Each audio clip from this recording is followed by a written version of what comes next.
Please welcome Girls Gone Bible, Angela Halili and Ariel Reitzma to the stage to lead us in an opening prayer.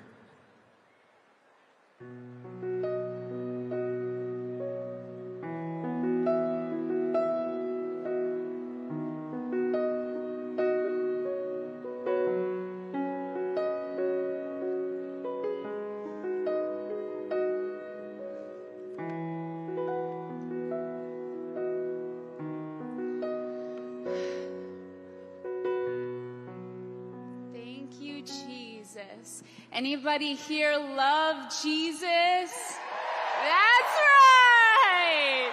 Yes! God, thank you. Thank you, Jesus. Thank you, Jesus, for today. Seriously. God, we thank you. We thank you that your will always prevails. Thank you, God, that it's your will. Your kingdom come, Lord. Your will be done on earth as it is in heaven, in America as it is in heaven, in the life of President Donald Trump as it is in heaven. And we just want to take a moment and honor President Donald Trump. We thank you for your relentless love and devotion you have given to this country. And we bless you and we bless your beautiful family. And if we could all just bow our heads down to pray. Father, we thank you. Lord, you are truly everything. Your name is above every other name, and apart from you, we can do nothing. Spirit of the living God, may you be glorified in everything that takes place today. May we humble ourselves in your presence, Lord. All glory to you. And may we come together in this room and pray for Los Angeles and those that were impacted by the fire. You are the God that redeems, and that is with us. God, bring restoration to this situation. Lord, we thank you for choosing President Donald Trump as a vessel for your nation. As he carries the great responsibility of leading your people, may he rest in the knowledge that you, Lord, are the one who goes before him, and you will never leave him nor forsake him. I pray that you would protect his mind and you would guard his heart. I pray that you would place a shield around our president, his family, and upon this nation, that when opposition comes his way, may you provide angelic protection wherever he goes. May he stand firm in knowing the Lord is his refuge in whom he can trust. For it is written in Psalm 91 that when we trust in your name, you will order angels to protect us wherever we go. Lord, we pray that it would be your power and your wisdom that would guide every decision and be the foundation of this nation. I pray that it would be your spirit that rests upon President Donald Trump, the spirit of wisdom and understanding, the spirit of counsel and might, the spirit of knowledge, and the fear of the Lord. Yes. Father, I pray for an outpouring of love and healing and unity over this country. For your word says that you can have faith that moves mountains, but if we don't have love, it means nothing. Lord, would you soften the hearts of your sons and daughters? Would you make us more like you, that we can love each other as you have loved us? Lord, I come boldly to the throne of grace, and I pray for a revival in this nation, that we would get back to the heart of the matter, and that is you, Jesus, the Prince of Peace, the one who humbly laid down his life for us and calls us to lay down our lives for one another. May that be the very foundation of this nation. President Donald Trump, we say that you will succeed and America will yet again prosper. May you manifest in the brightest of colors, and may your reign be righteous. In Jesus' mighty name. Yes.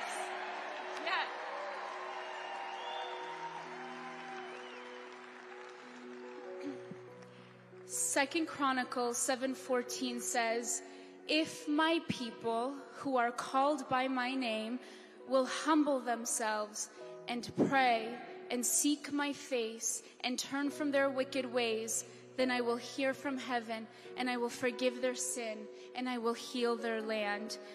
We call on the God of Abraham, Isaac, and Jacob, and we pray that you'd heal this land and the people who inhabit it. Lord, I ask that you would release your power upon this nation. I pray this country be washed by your blood, your precious blood. I pray that a holy fire would rain down to produce a move of purity and holiness in this nation. I pray that eyes would be opened and salvation would sweep across America. I pray in Acts 2 outpouring of the Holy Spirit and a mighty move of God to take place in America like we have never seen before. Jesus is the lion and the lamb on the same day at the same time, powerful enough to raise the dead with a spoken word and humble enough to wash feet. I pray that this would be the heart of America, powerful beyond belief, more powerful than any adversary, and with a true heart of humility to serve one another and provide for the poor, care for the sick, and bring justice to the oppressed. In Matthew 25, Jesus says, "For I was hungry, and you gave me something to eat. I was a stranger, and you invited me in. Whatever you did for one of the least of these brothers and sisters of mine, you did for me." I thank you, God, that this is not just a moral religion or a cultural belief, but this is worship of and relationship with the crucified and risen Christ. There's a throne in heaven, and it's not empty, it's occupied. The worthy is the Lamb that was slain, but he is standing. Jesus Christ sits on the throne in heaven, and he is completely unmoved by any sort of political power. You can't elect him. You can't impeach him. He is the King of glory. The King of glory, and he is worthy of your praise. So, President Trump, we set the name of the Lord upon you, and we declare that no weapon formed against you will prosper, that every tongue that rises up against you in judgment will be condemned. And if God be for you, who can be against you? We bless you, President Trump, in Jesus' name.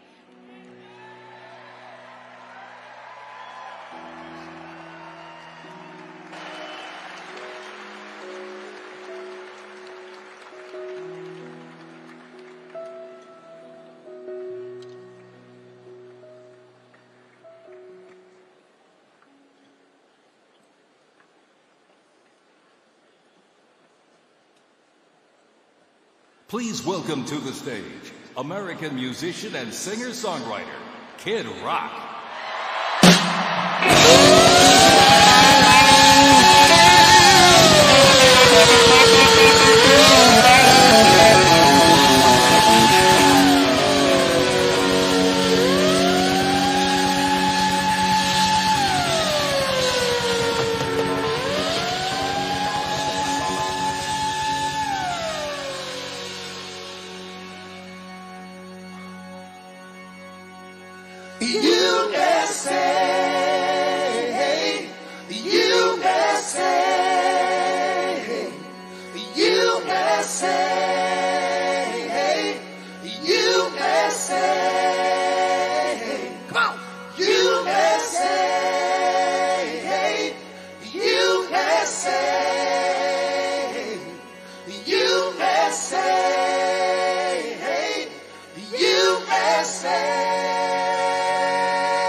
Well, come on!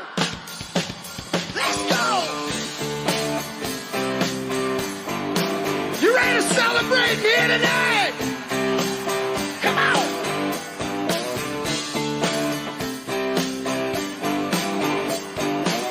Come on! It was 1989, my thoughts were short, my hair was long. Caught somewhere between a boy and man. She was 17 and she was 5 from in between. It was summertime in northern Michigan.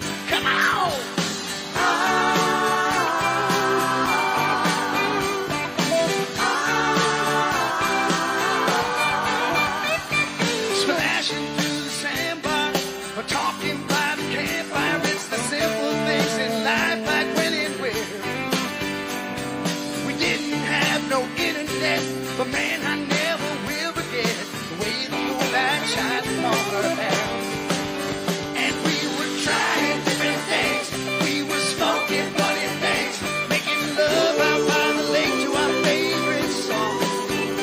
Sipping whiskey out the bottle, not thinking about tomorrow. Singing Sweet Home Alabama all summer long. Put 'em up like this, come on, come on. Singing Sweet Home Alabama all summer long. Can't you walk out from the dock, watching the waves roll off the rocks? She'll forever hold a spot inside my soul. We'd blister in the sun, we couldn't wait for night to come. Head on up to Washington, D.C. and play a little rock and roll. Hey, we were trying different things. We were smoking funny things, making love out by the lake to our favorite song. Sipping whiskey out the bottle, not thinking about tomorrow. Singing Sweet Home Alabama all summer long. Put 'em up like this, let's rock. Come on, let's rock. Singing Sweet Home Alabama all summer long. Turn it up.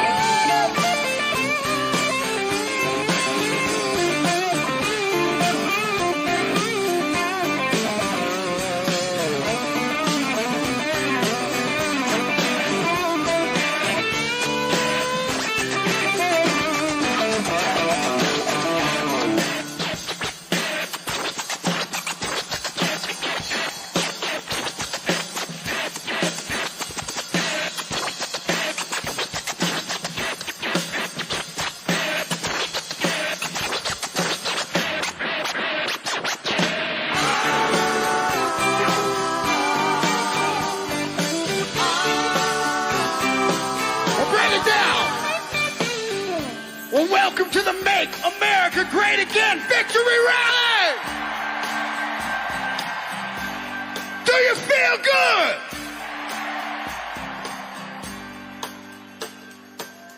I have but one question for you. Is MAGA in the house tonight? All right. Before we bring it back up, we're going to bring it all the way down. Now nothing seems as strange as when the leaves began to change, or how we thought those days would never end. But sometimes I hear that song and I start to sing along. You think, man, I'd love to see that girl again. Well, I'd love to see that girl again. And we were trying different things. We were smoking funny things, making love out by the lake to our favorite song. Sipping whiskey out the bottle, not thinking about tomorrow. Singing Sweet Home Alabama all summer long. Hey, we were trying different things. We were smoking funny things, making love out by the lake to our favorite songs. Sipping whiskey out the bottle, not thinking about tomorrow. Singing Sweet Home Alabama all summer long. Singing what? Sweet Home Alabama all summer long. Say what? Sweet Home Alabama all Come on, summer give me a good long. one.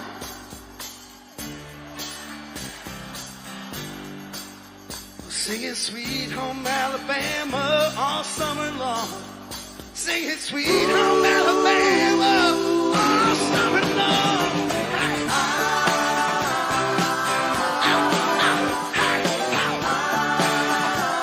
Singing about Sweet Home Alabama, yeah. All summer long. Singing about sweet.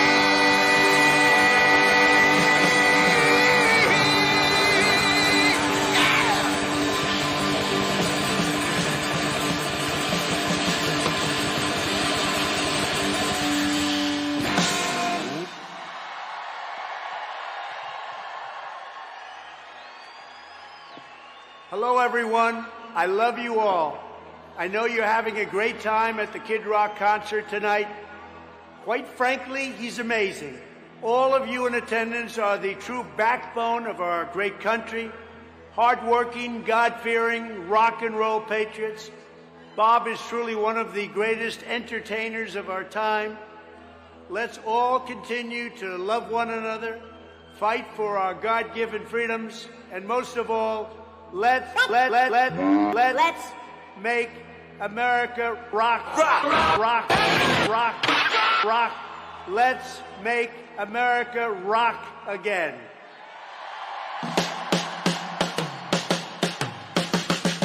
We the people, in all we do, reserve the right to scream, screw you! Hey, yeah. Hey, yeah. Wear your mask, take your pills, now a whole generation's mentally ill! Hey, yeah. Hey, yeah. But COVID's near, it's coming to town. We gotta act quick, shut our borders down. Joe Biden does, the media embraces. Big Doc does it and they call it racist. We the people. Let's go, Brandon. We the people. Let's go, Brandon. We the people. Let's go, Brandon. We the people. Standing up and standing tall. 'Cause it's all for one. And it's one for all. All. We the people.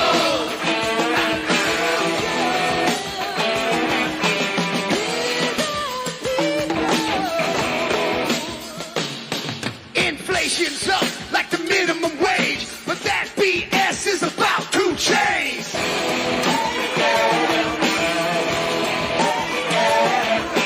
Check the stats, stop throwing stones, and straighten up, sucker, 'cause daddy's home.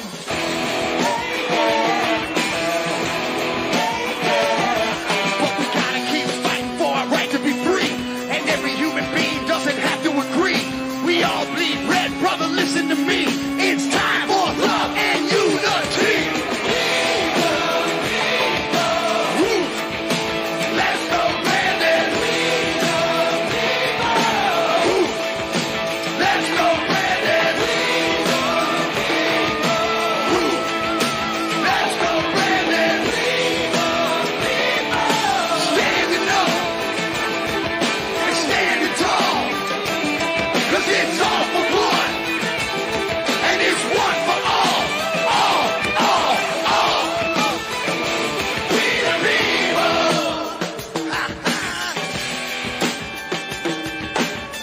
Get down, y'all, go ahead, get down.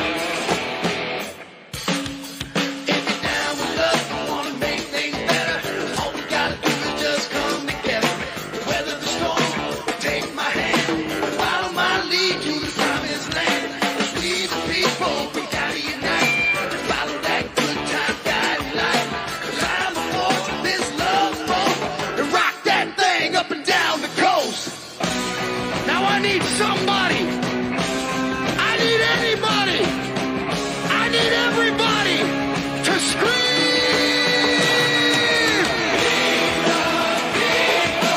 Woo. Let's go, Brandon!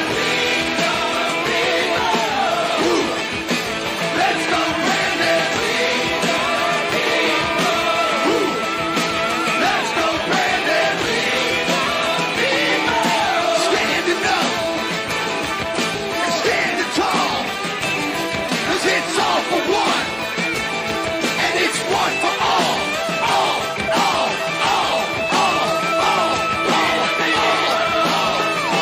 We the people.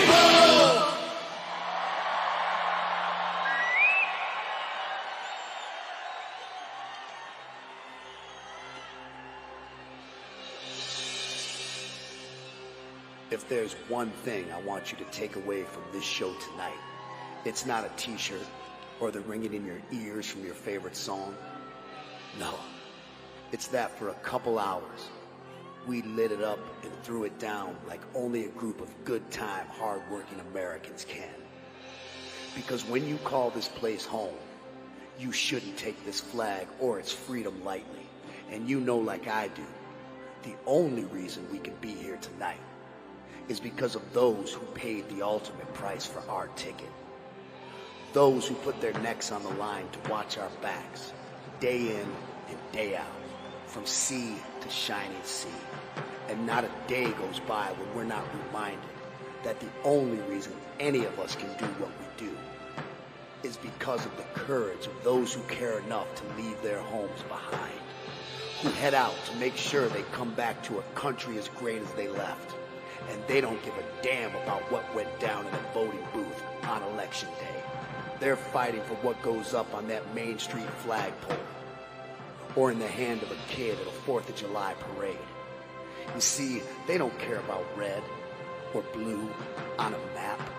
No, they're fighting for the whole damn flag with all their hearts. They're the stars, the ones who've earned their stripes, fighting for every damn color behind the flag. So I don't care what you call what we've got tonight. A concert, a show, a gig. I don't give a shit. Because what I believe we've got here is a get-together. We're proving that the only party that really matters is the one we're having tonight. And it's been brought to you by those who fought for the home of the brave, thousands of miles from theirs. Here's a salute to those who aren't looking for a hand, to standing at attention for those who deserve all of ours. Here's to a program that was born free and brought to you by the United States of motherfucking America.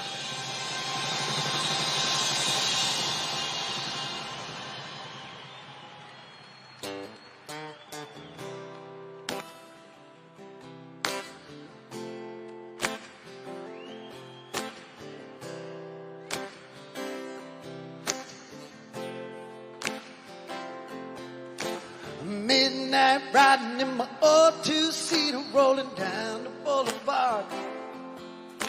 Headlights shining on rusty fences as I pass the rail yard. Black leather jacket on a Friday night, fire up the lighter and a lucky strike. Radio saying take a walk on the wild side. It has got me feeling like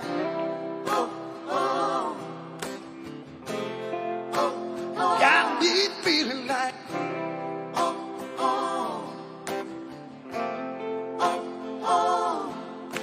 and go wide open, it's a pedal down kind of theme. A little bit of Motown smooth, a little Memphis blues, a sweet emotion that's raining all over me. Give me that heart, give me that soul, give me that heart, give me that soul. American rock and roll.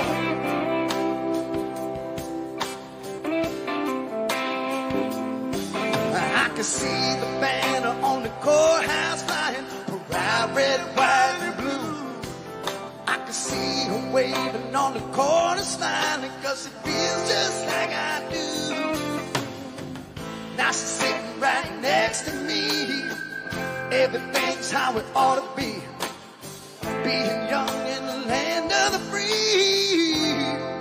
Yeah, she's got me feeling like she got me feeling like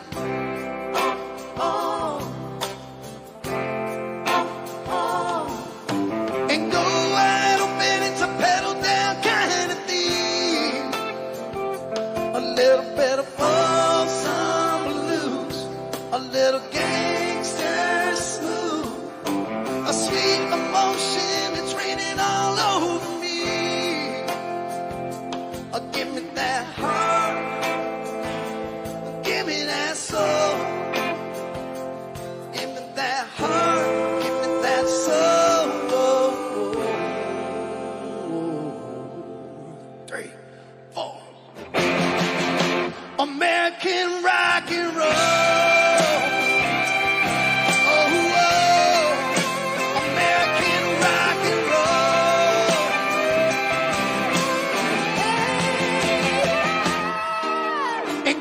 wide open, it's a pedal down kind of thing. A little bit of Delta blues, a little blue suede shoes, a sweet emotion raining all over me. Give me that heart, give me that soul. American rock and roll. American rock and roll. American rock and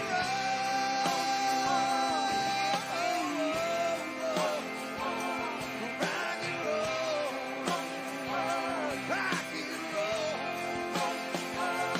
Give me that heart. Give me that soul. Give me your heart. Give me your soul. Give me your soul. Give me that heart. Give me your soul.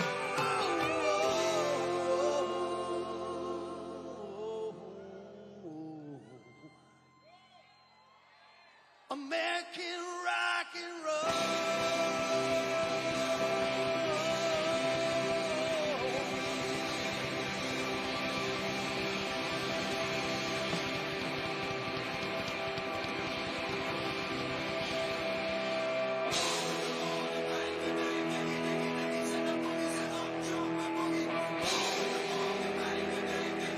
I am your voice.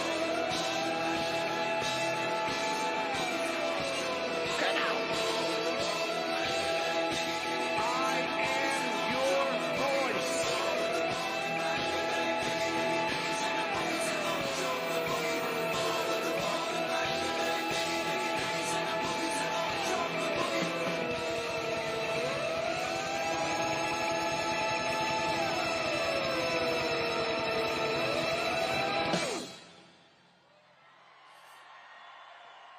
My name is King.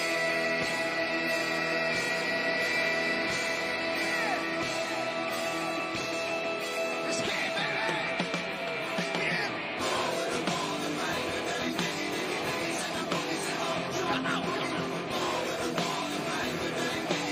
I am your voice.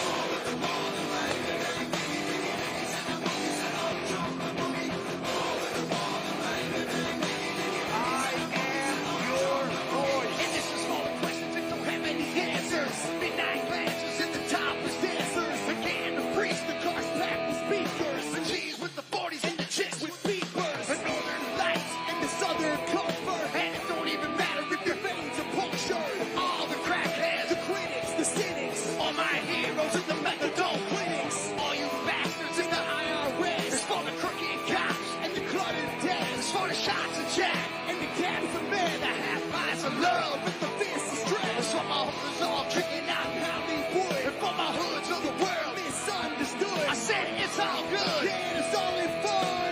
Get in the pit and try to love someone. Love someone. I am your Get out.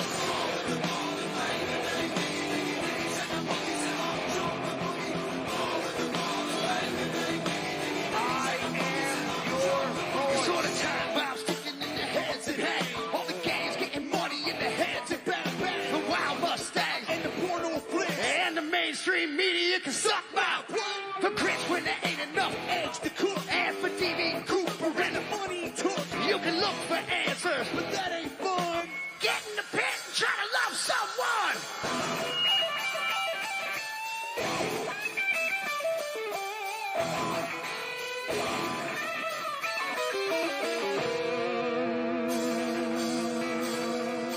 We just came to get on down and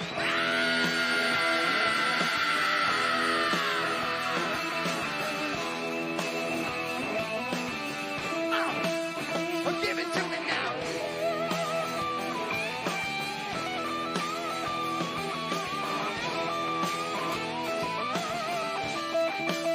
Let me hear you say yeah.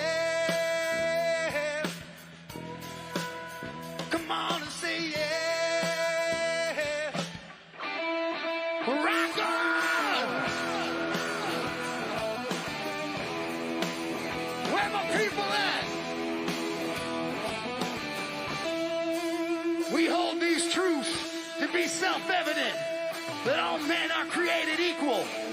And if you think that's worth fighting for, then say fight, fight, fight, fight, fight, fight, fight, fight, fight, fight. Woo-ah! Got you on the chain. Love someone. I am your voice.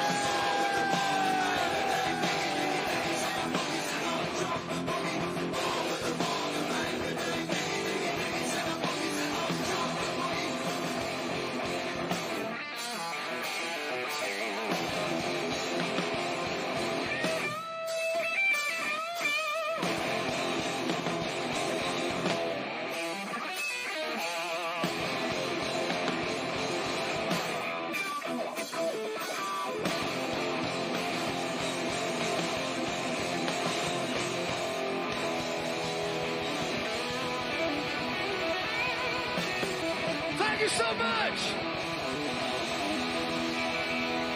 God bless you all. God bless President Trump, J.D. Vance. And of course, God bless these United States of America.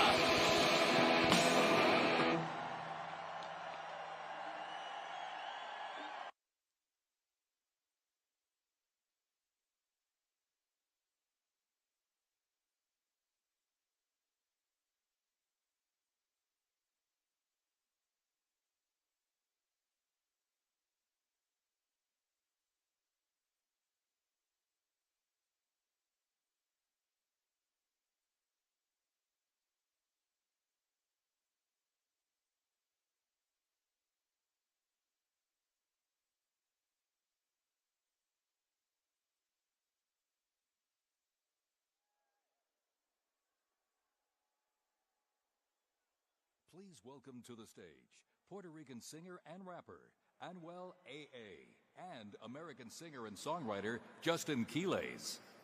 Let freedom ring. Let the white dove sing. Let the whole world know that today is the day of a reckoning. Let the weak be strong. Good afternoon, DC. Good afternoon, world. First off, I want to thank President Trump for having us here. I speak on behalf of all the Spanish community. I'm so happy that everybody, the whole Spanish community, it wasn't that like we just spoke and they really voted for they didn't win for no. A lot of people went against us once we spoke for Trump on Trump's behalf. And I'm so happy now that they saw the results and that everybody ignored a lot of attacks that Trump was receiving. Everybody was trying to dirty his image, and all that was in vain. I want to thank my Spanish community. We stood tall, we stood together. Now we have the strongest president of all time taking care of us. I know this 4 years is going to be one hell of a run. I know he's going to do a lot of great things for the whole Spanish community, especially we're going to make America great again. I just want to make this super clear. Trump is the strongest president that we ever had, and I'm just happy we in good hands. There's nothing better than to have a strong president taking care of the strongest nation in the whole world. Hello, America. Hello, Washington. So you're probably wondering what these two Puerto Rican artists are doing here. Well, it all started in Georgetown, Pennsylvania, during the president's campaign, where we show our support to the president and made sure our Latino community came through and showed lots of love to Mr. President Trump so we can get that W. I'm glad to be here just like everybody else up here. I always say I love President Trump because he's not a puppet, you know? I love that about him. And this was my first time voting for any president in the United States, so, you know, first time voter, so I'm glad I gave that vote to Mr. Trump, and me and Anuel AA are here supporting. Que viva Puerto Rico, and let's make America great again! Congratulations, President Trump.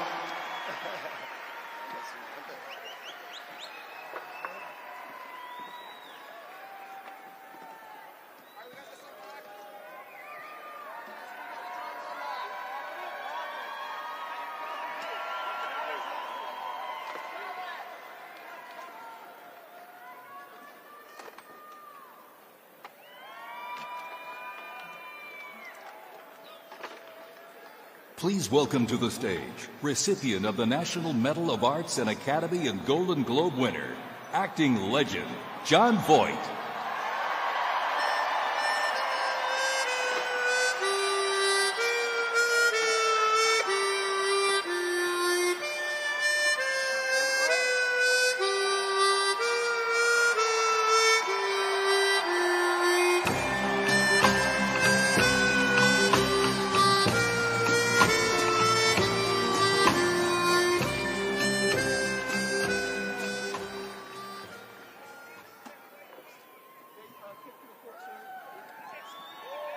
Hi, everybody.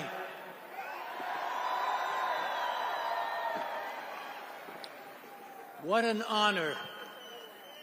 honor it is for me to be up here in front of you great men and women who've all come here to celebrate the greatest win of all time.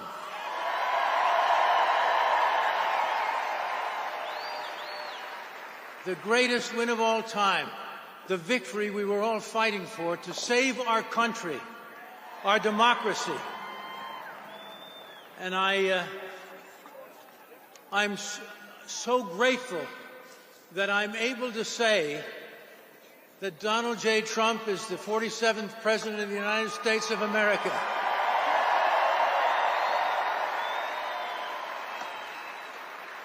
And now he will make America thrive again. He will make America great again, safe again. And we, the people, will honor our flag again. The red, white, and the blue, and for which it stands, one nation under God, with liberty and justice for all.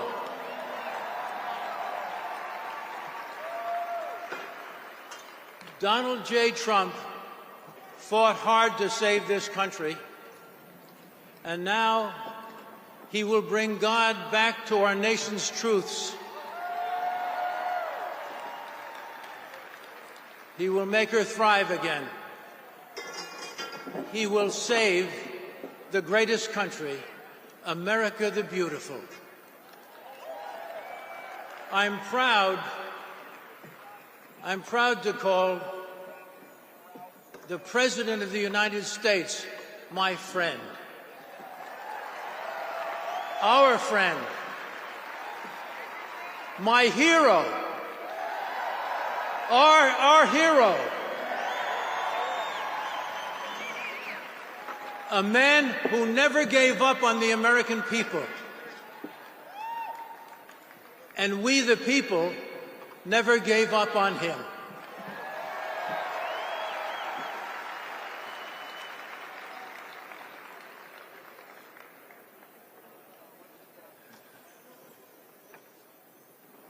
God bless Donald Trump. And may God watch over him, and may he be sworn into the White House with the blessings of the Almighty. God bless. God bless everybody. It's great to be with you. Much love. I love you.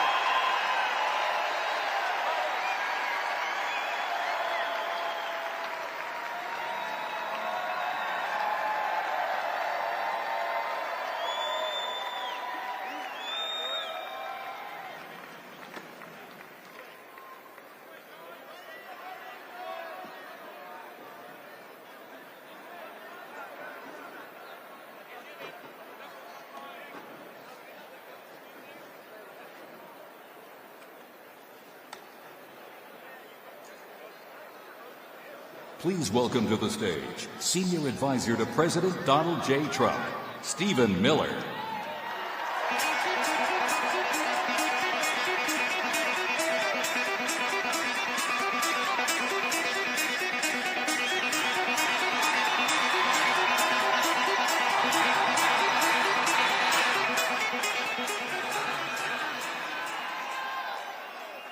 In just one more day,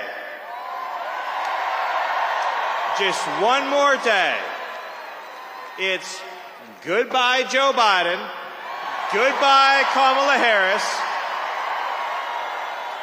goodbye Democrats, and hello to the golden age of America, and welcome back Donald J. Trump.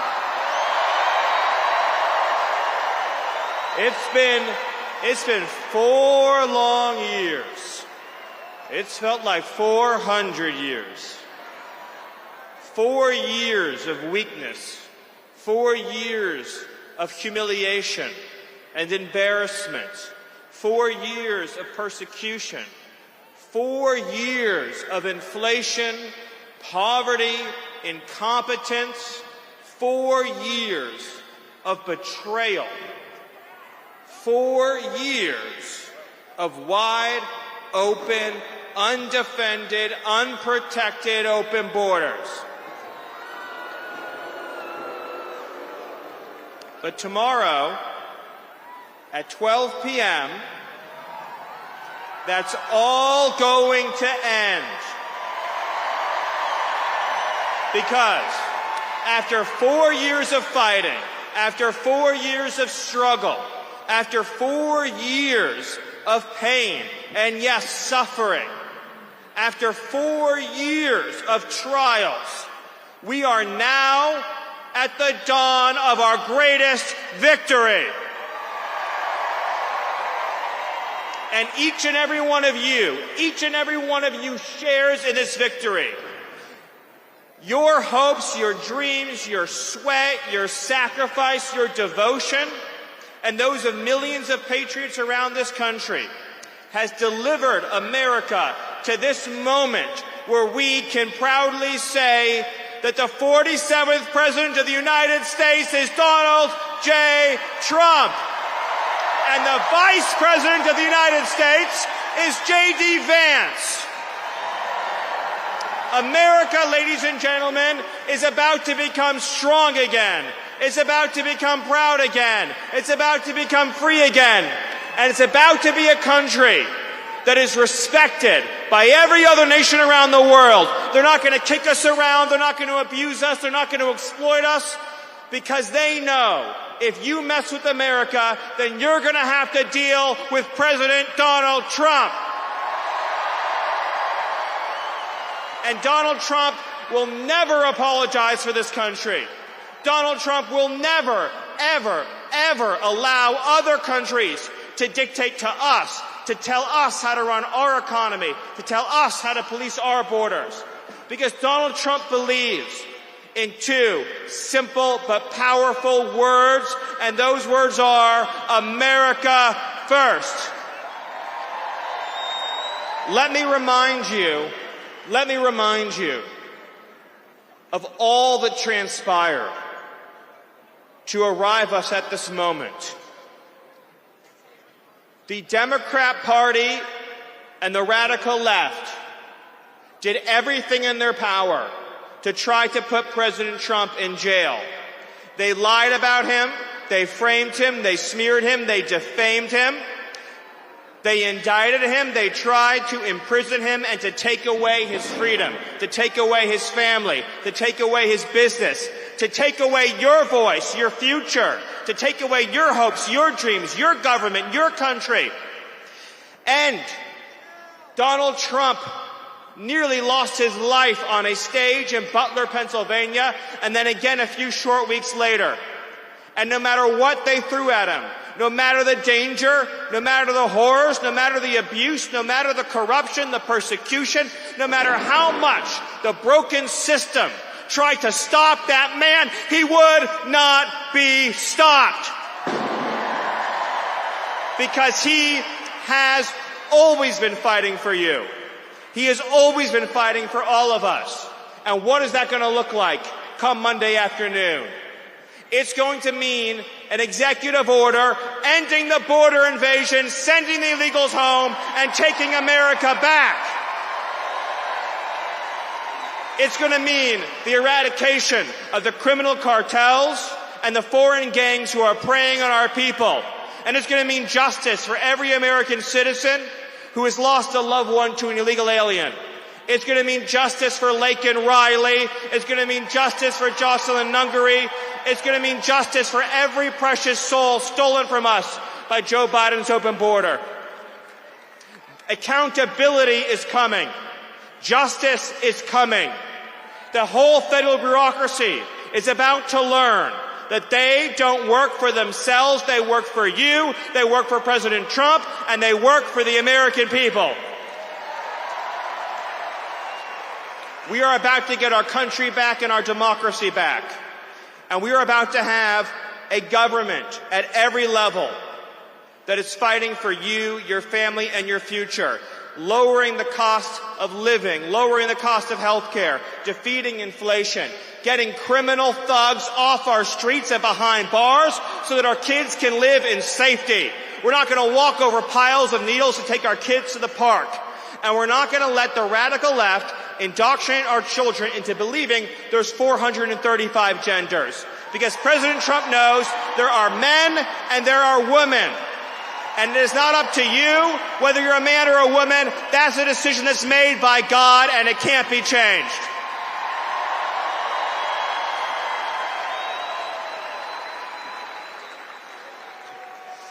So I ask all of you to embrace this moment for all it represents and everything it means. It's about the triumph of the everyday citizen over a corrupt and broken system. Over the last not just 4 but 8 years, the MAGA movement has been fighting against every single force that has been decaying, destroying, and decimating our society. It's been fighting the corrupt special interests, the corrupt foreign governments, the weaponized bureaucracy at the FBI and the DOJ and the intelligence community, and it's been fighting a political class that cares only for itself. And they were so sure they were going to beat us. They were so sure they were going to stop Donald Trump. They were so sure that they were going to crush this movement out of existence. And yet, here we stand today, and MAGA is stronger, more powerful, more united, and more determined than ever before.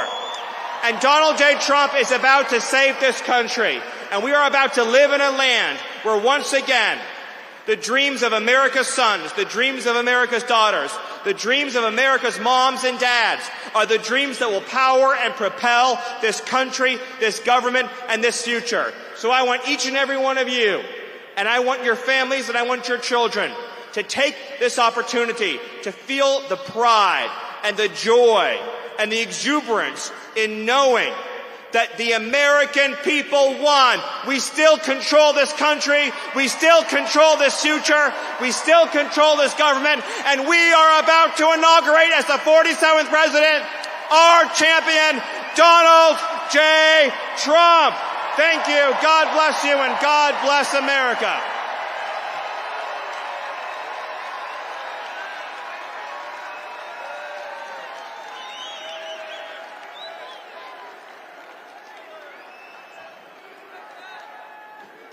Please welcome to the stage journalist, political commentator, media personality, and host of The Megyn Kelly Show, Megyn Kelly.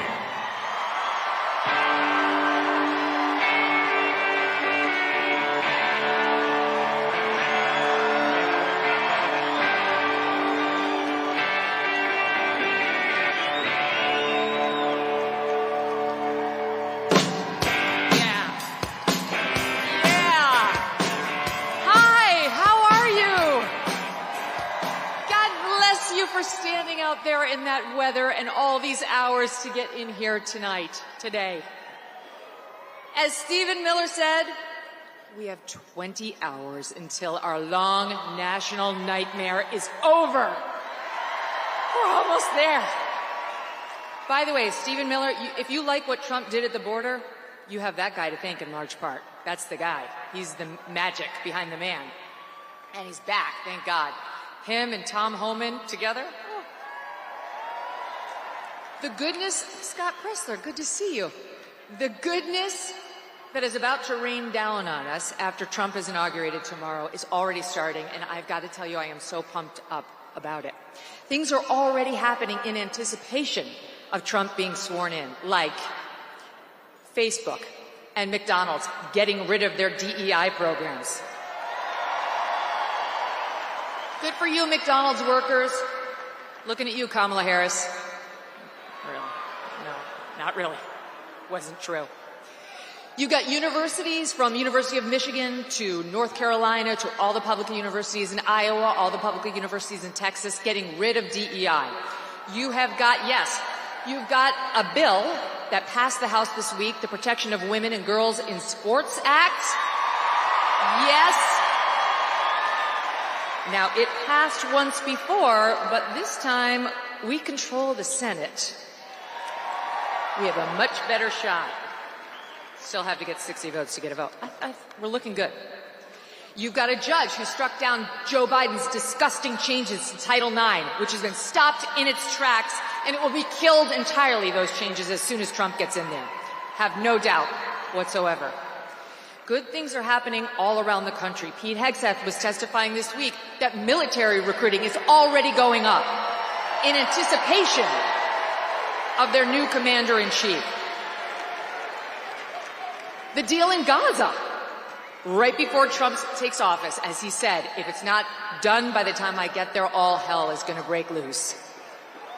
The goodness just keeps on. I woke up this morning, I was 2 inches taller, a pound thinner, and I had skin like Jennifer Lopez. That last one's not true. Okay, speaking of J-Lo, how happy are you that her candidate lost? It's so delightful. These Hollywood celebrities who get up there and try to tell us how to vote, really? I mean, like those celebrities who know nothing about anything. All J-Lo knows about what to do is to ruin marriages. She's an expert at that. Why does she have to try to ruin the country too? So goodbye, J-Lo. Didn't work out for you. Goodbye, Meryl Streep, who showed up at that Oprah event saying, "Oh, Madam President," to Kamala Harris. Madam President. How'd that work out? About as well as her comment that Harvey Weinstein was God. And maybe we should stop listening to her. Maybe we shouldn't be going to her for our political advice. And then you had Oprah herself. Oprah, she'll interview you if you pay her $1 million too. Yeah, so low fee of $1 million to sit down with Oprah Winfrey, apparently. That's what the Harris campaign paid her production company, she says. And for that, you know what you get? You get Oprah yelling at you. Kamala Harris! Why are you doing that? Calm down, madam. Didn't work out for her either. But of course, the fakest person involved on that side of the aisle was the woman at the top, Kamala Harris herself. Thank you. Who pretended that she wasn't the border czar, who pretended that she was middle class, who pretended that she was smart. And the American people did not buy it. Every time you turned around, this woman was doing something faker than the last, right? Her fake Jamaican accent, her fake Eastern European accent, her fake Spanish accent. It was like spending a day at Joe Biden's southern border. Non-stop, right? We gonna win. It's not how it went, right? But my favorite was the preacher accent. Joy cometh in the morning. And she wasn't wrong about that. It came at about 1:22 a.m. on election night when the election was called for Donald J. Trump. I felt it. I've been thinking so much about Trump, especially today and this week. I know you have too. Praying for him, praying for his family. Thankful to them. I mean, think about it. I interviewed Trump about a year plus ago and asked him, why are you doing this? You could be in Scotland, you could be at your golf courses. It's because he loves the country. And he wasn't done yet. And we're not done with him. So God bless him and the family for making this sacrifice and doing public service. Same with J.D. Vance and the cabinet members, all of whom need our prayers and support. But I'm also thinking of all of you. I'm thinking about you. I'm thinking about Americans who got us here. Because the things that Trump is accomplishing already, some of the things I mentioned in anticipation of him taking office, that ball got rolling, yes, with Trump, but also with regular American people who stood up here, there, and everywhere to make a difference in their own communities. I'm thinking about people like Jody Shaw. You probably don't know that name. But Jody Shaw was an administrative worker at Smith College. She didn't make a lot of money, single mom, 2 kids. And in late 2020, early 2021, she had it with the DEI nonsense at Smith. So she made a Facebook video and she posted it. And little Jody Smith, who is sweet and quiet and not one to shake the tree, said, "I don't want to be forced to talk about my race at work anymore. I don't want to be told that I have implicit bias because I'm white. I don't want to have to enforce segregated dorms. Please stop making me do this." And Smith unleashed holy hell on her. Smith, this super tolerant college, made it, she alleged later, untenable for her to stay. She got forced out of her job. And I'm honestly not sure whether Jody's fully recovered. So she got hurt. And she got hurt for all of you and for us and for the rest who are at Smith. She's a hero. Jody Smith is a genuine hero for doing this. But it wasn't just Jody. I mean, I'm thinking about people like Andrew Gutman, who had a daughter at a posh school on the Upper East Side of Manhattan and pulled her, but he didn't go quietly. He wrote a scathing letter, ripping them to shreds for what they're doing to us with this race essentialism nonsense. He went out with a bang and he made sure other parents knew what the problem was. Jason Riley of the Wall Street Journal, you may see him on Fox News sometimes, and his wife Naomi Schaefer Riley, who pulled their mixed race daughters from a school in Rye, New York, and made a point of doing it because that school thought that their mixed race daughters were desperate to talk about their blackness all the time, and they found out the hard way those kids really just wanted to learn math. These battles are being won piece by piece, one at a time. And there are so many others. I'm thinking about the 14-year-old girls in Wisconsin who had an 18-year-old guy come in there naked into their showers after gym. I'm thinking about the young woman in Massachusetts who just wanted to play field hockey and suddenly got all of her teeth knocked out because a boy played for the other team posing as a girl. How do we know about these stories? Because people were outraged. Citizens went to the news. They went to their principals. Girls spoke out one by one and got the ball rolling on change. And change is coming. All of you wearing the MAGA hats. It used to be an act of civil disobedience, right? Yes, sir. Defiance of a registered order that didn't want to hear from you.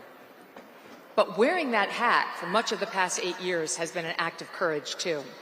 And I know just because you're here, that you had your moments in your own communities, whether it was online or at the bowling alley or at the restaurant or at school, where you stood up for one of these same issues, where you had to tell somebody you didn't want to be reduced to skin color, where you said, I prefer the days when we didn't make a thing out of that, where you had to tell somebody that boys cannot become girls and girls cannot become boys.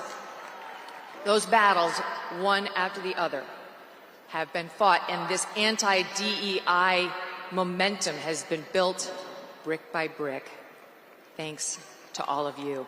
And you who listened to Donald Trump, who, when a reporter asked him at a presidential debate in 2015 about some of the language he used, responded by saying, "What I say is what I say. And if you don't like it, too bad." That was more than just a quick comeback. That was a reminder of what America is. In America, we have the right of free speech. We have the right to offend, to provoke, to annoy, and to stand up for what we believe in, even if you find it controversial. We have the right not to use the words you try to force on us, like your preferred pronouns or words like anti-racist or chest feeding. We are reminded of that daily by President Trump, who would never bow to the woke mob. Just ask Brett Kavanaugh, who will be swearing in J.D. Vance tomorrow as he, Kavanaugh, sits in his robes as an Associate Justice of the U.S. Supreme Court. So I thank all of you for being part of the Trump movement and for bringing these changes upon us and for bringing Donald Trump back into the office. And a reminder before I go, stay strong. We haven't won the war. We're winning. We've won a bunch of battles, but he's going to need all of you every step of the way. We're going to have to be patient. We're going to have to steel our spines. Do not bend. Never bow. What I say is what I say. God bless you. God bless President Trump. God bless the United States of America.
Please welcome to the stage, founder of the Witkoff Group and the next special envoy to the Middle East, Steve Witkoff. Glory, glory.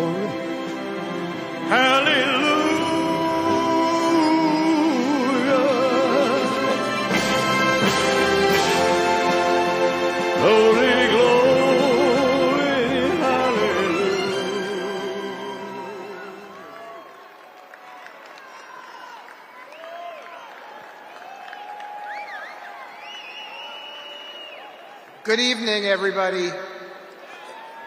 Just a few things I want to say before I get to speak about my dear friend, the 47th President of the United States, Donald J. Trump. I just received on my phone pictures of the first 3 hostages who were released.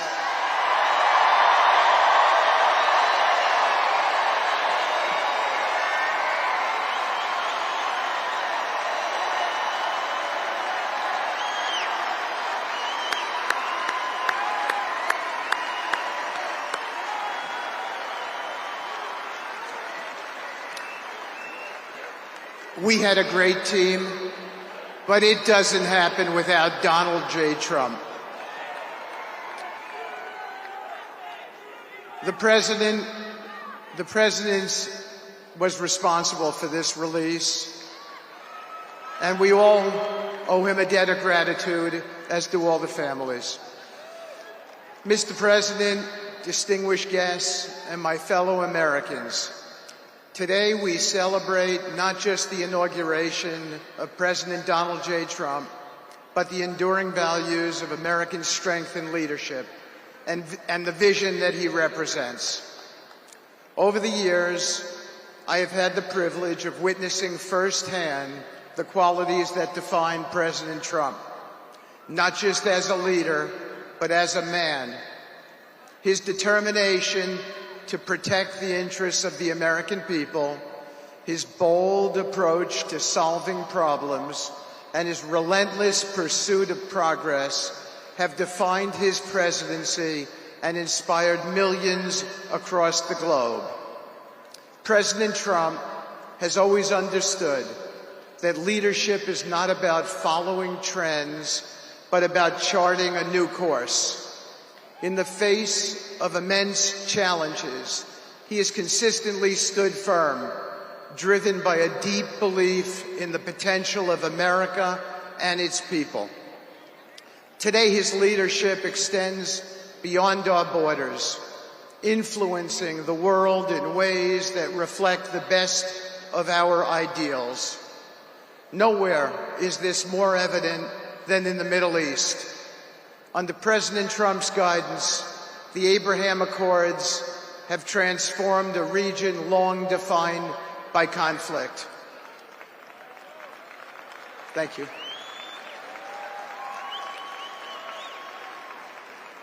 These historic agreements have brought together nations that once stood divided, fostering cooperation, trade, and understanding. The Accords are a testament to the President's belief that peace is achievable when we approach challenges with strength, clarity, and a shared vision for the future. As the Special Envoy to the Middle East, it is my honor to carry forward this mission on behalf of the President. Thank you. The work we do in this region is not just about diplomacy. It is about creating a legacy of hope, stability, and opportunity. The Middle East is home to extraordinary potential, and through President Trump's leadership, we are unlocking that potential in ways that benefit the region and the entire world. President Trump's achievements are not just a reflection of his policies, but of his core principles. He has always stood for religious freedom, human dignity, and the belief that every individual deserves the chance to succeed. His efforts have strengthened alliances, encouraged economic growth, and ensured that America remains a trusted partner on the global stage. Mr. President, your vision for the Middle East is a reminder that true leadership is about results. You have shown that even in the face of skepticism, progress is possible when we approach challenges with boldness and resolve. The Abraham Accords are not just agreements. They are a blueprint for a future where peace is not the exception, but is the expectation. As we look ahead, the challenges remain significant, but so do the opportunities. Under your leadership, Mr. President, we will continue to expand the circle of peace, strengthen partnerships, and promote prosperity across the world. This is a cause worthy of our efforts, and I am deeply honored to play a role in advancing your vision. I am reminded of the words of Abraham Lincoln, who said, "I am a firm believer in the people. If given the truth, they can be depended upon to meet any national crisis. The great point is to bring them the real facts." Mr. President, you have always trusted the American people with the truth, even when it has been difficult. And you have reminded us all that through honesty, strength, and determination, no challenge is too great. Today we begin a new chapter under your leadership. It is a chapter defined by hope and unity and the belief that America's best days are still ahead. Together we will continue to build on the foundations you have laid, ensuring that your vision for a stronger, safer, and more prosperous world becomes a reality. May God bless you, Mr. President. May God bless the United States of America, and may He guide us all in the pursuit of peace and progress. Thank you. Thank you.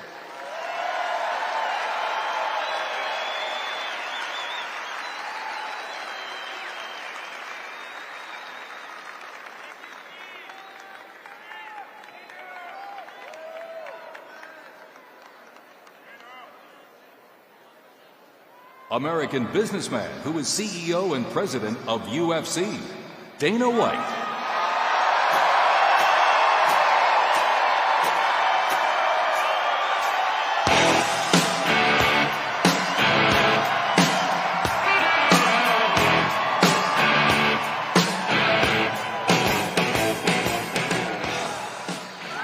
Ladies and gentlemen, good afternoon.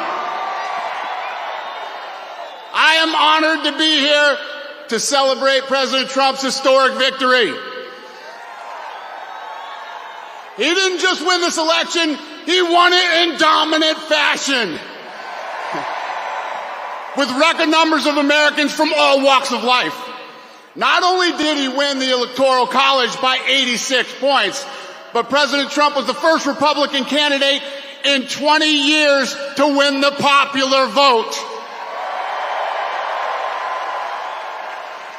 He also made major gains among traditionally Democrat voters by increasing his support with Latin, Asian American, Black, and young voters. So what does that tell us? Democracy is alive and well in this country. And the people have spoke loud and clear. America wants President Trump back in the White House. Think about this. Winning this election after everything that's happened over the last few years is an amazing achievement and an incredible comeback story. Think of all the things President Trump had to go through to get back here. All the powerful forces that tried to take him down. The mainstream media, partisan prosecutors, assassins. It's absolutely insane what this man has been through. And only President Trump could have fought through all those obstacles, all the attacks, and still come out the winner. But you know what? That's just what he is. This guy is a winner. And I say this all the time. He is the toughest, most resilient person that I've ever met, and nothing was going to stop him from fighting so hard for the country he loves. He embodies what being an American is all about. We are the toughest, most resilient people on earth. And nothing can stop us when we unite.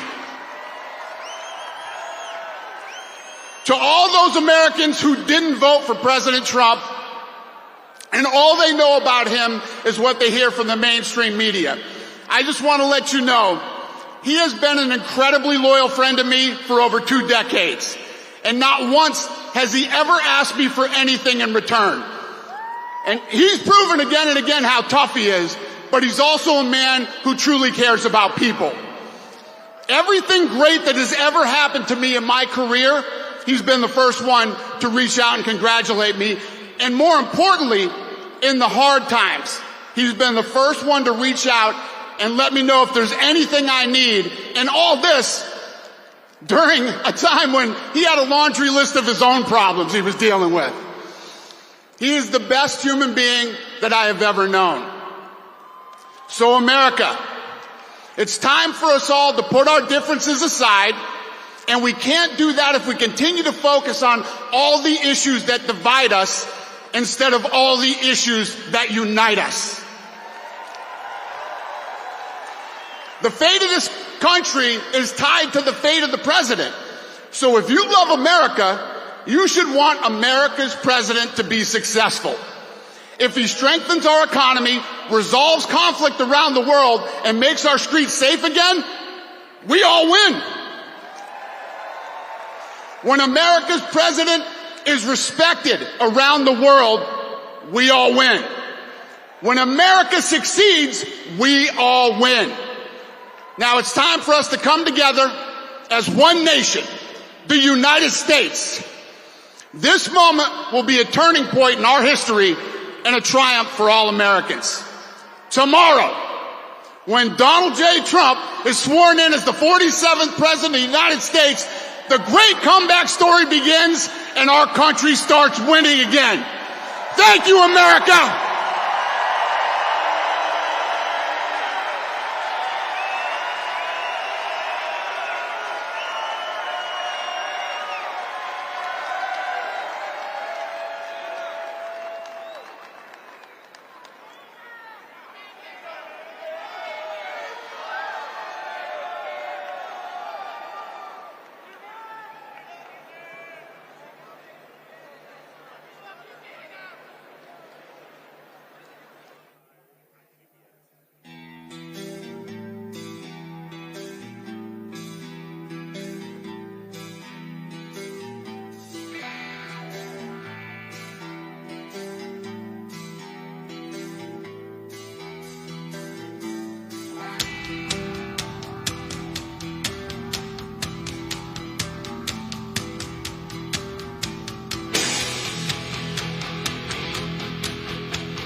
Please welcome to the stage members of the First Family, Don Jr., Eric, and Laura Trump.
love you too. We love you, America. We love you, Washington, D.C. So we have two little monsters here that want to do something very special. They want to do the Pledge of Allegiance, which they do every single night.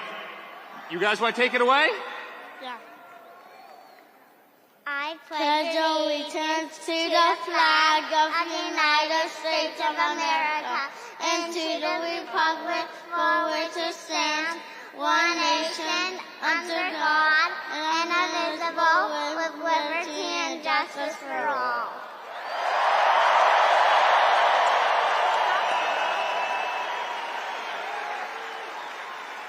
That's real America, ladies and gentlemen. That's America. That's what we love about this country. And guys, we as a family love you so much. This is the greatest political movement ever created. And you know what, guys? They tried to stop him. They tried to indict him. They tried to take him down. They raided his home. They went after his children. They tried to bankrupt him. They tried to imprison him. They did everything they could to stop this movement, and they failed. And here we are in Washington, D.C. on this beautiful day, and Donald J. Trump is about to take back the White House.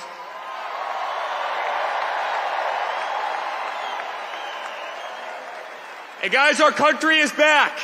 Our country will be respected again. We as Americans will be proud again. America will be feared again. We are going to have the greatest nation on earth. The nonsense ends. The bullshit ends right now. We love you. We love you. We love you. Thank you for having me be such a big part of this journey. I'll truly never ever forget it. Thank you guys. We love you.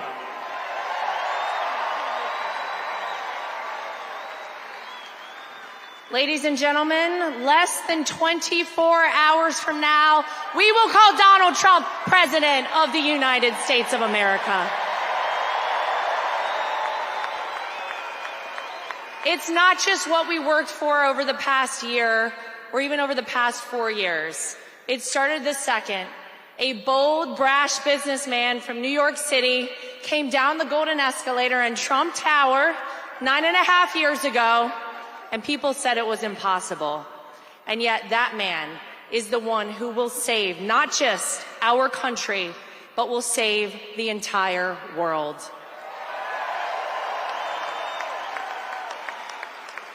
And so I just want to quickly say thank you. Thank you guys for continuing, despite all you heard out there, to believe in Donald Trump, to stand by our family throughout this fight. Thank you for trusting me to be your co-chair of the Republican National Committee. I hope I did you proud.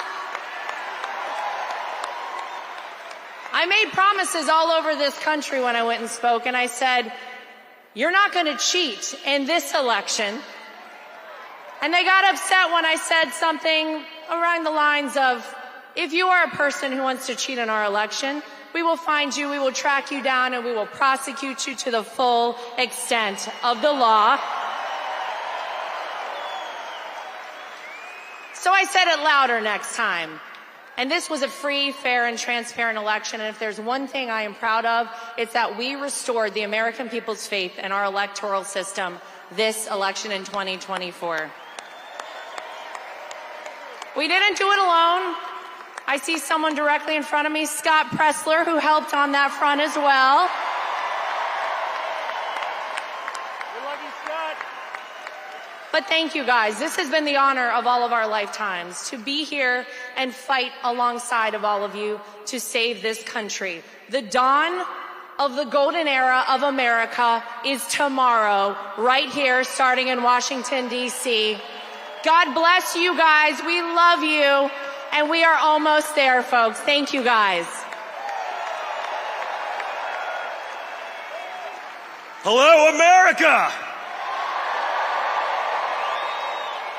I have to ask, has anyone ever been this excited for Monday morning to roll around? It's like Christmas, Easter, Hanukkah, Kwanzaa, my birthday, all wrapped up into one special day where we can take back our country once and for all. But guys, we could not have done this without all of you. Those who stood steadfast and loyal, who wanted to fight for that next generation, to fight for the incredible aspects of this country that have been squandered, that have been crapped on, that have gone by the wayside. No more. That ends tomorrow at noon. Now, perhaps unfortunately, it took the last 4 years of hell that they put my father through, that they put our family through, that they put all of you through for us to fully understand just how fragile everything we believe in is. But I truly believe the opportunity we have now to start anew, not to keep the old administration from 16 to 20, the bad actors and the can kickers and those who are just trying to wait it out till we get back to normal. But now, with the knowledge of that 4 years, in conjunction with the knowledge of the last 4 years, we can truly make a difference forever. When you look at this cabinet, when you look at the fighters, you see people who truly all believe in the America First movement, and that's what this is about. Putting America first, putting our families first, putting the Constitution first, and putting our children first. So with that, I have to introduce a young lady, my oldest daughter, Kai. Pretty good, Kai, I don't know. With that kind of applause in the Trump family, it creates some problems. But she was with me. She was with me when we found out about my father, her grandfather, and best golfing buddy was shot. And she called me the next morning and said, "Dad, I must speak at the RNC this week. I don't care." And I said to her, "Are you sure you want, your first speech ever, you wanted to be in front of 50,000 people and tens of millions on TV?" And she goes, "I don't care." So I called my dad. I said, "Listen, she wants to do this." And he goes, "Whoa, that's a big one." And he just said, "You know what? That kid is an absolute winner. Let her do it." And that, again, is the fight that we all need in our country. That's what we want for all of our children. So with that, my daughter, Kai. Hi, everyone. Thank you all for the support for the past decade, and we're looking forward to the next 4 years, and God bless America. Thank you. Thank you, guys. You are the best. No one will fight harder than my father for all of you. There is no more resilient man in the world than Donald Trump. Every time they tried to take him out, every time they said he was finished and we're moving on, he came back bigger, better, stronger than ever before. And this next 4 years, with this incredible team that we've assembled, is going to be the pièce de résistance. This is going to be it. We're going to win for all of you. So thank you, and God bless.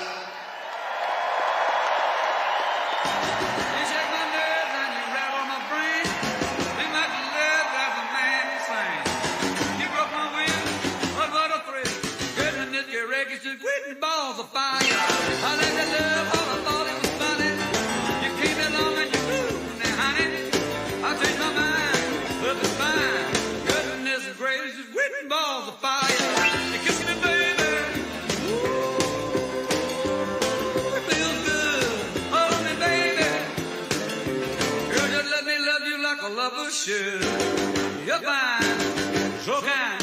I'm gonna tell this world that you're mine, mine, mine, mine. I took my nails and I put on my thumb. I'm real nervous, but it sure is fun. Come on, baby, it drives me crazy. The goodness gracious, whipping balls of fire.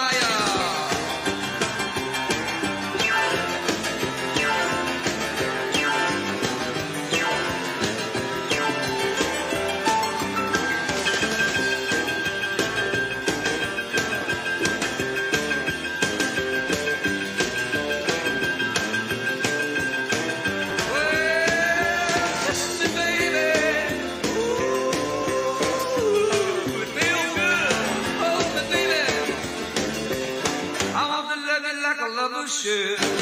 You're fine, so kind. I got to tell this world that you're mine. I treat my nails and I quiver my thumb. I'm real nervous because the show is fun. Come on, baby, drive me crazy. Goodness gracious, quick balls of fire.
Yeah, you can be the greatest, you can be the best. You can be the King Kong banging on your chest. You can beat the world, you can beat the war. You can talk to God, go banging on his door. You can throw your hands up, you can beat the clock. You can move a mountain, you can break rocks.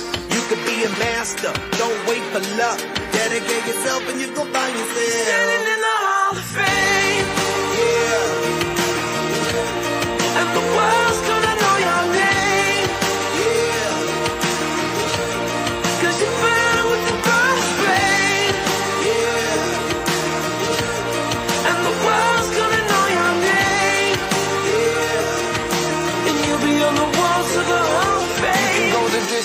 You can run the mile, you can walk straight through hell with a smile. You could be the hero, you can get the gold. Breaking all the records you thought never could be broke. Yeah, do it for your people, do it for your pride. And you're never gonna know if you never even try. Do it for your country, do it for your name. Cause there's gonna be a day when you're standing in the Hall of Fame. Yeah. And the world's gonna know your name.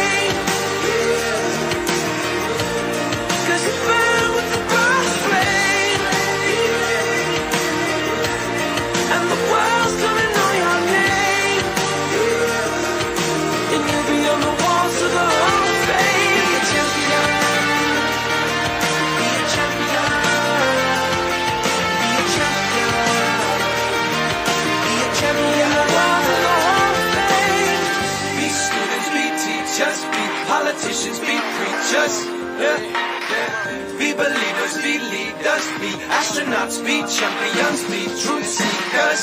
Be students, be teachers, be politicians, be preachers, yeah.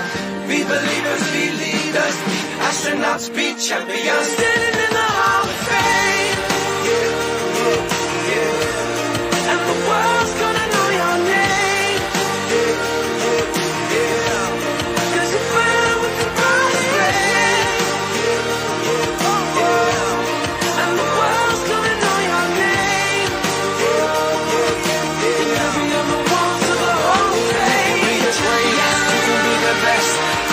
The King Kong banging on your chest. You can be a girl,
music starts, that's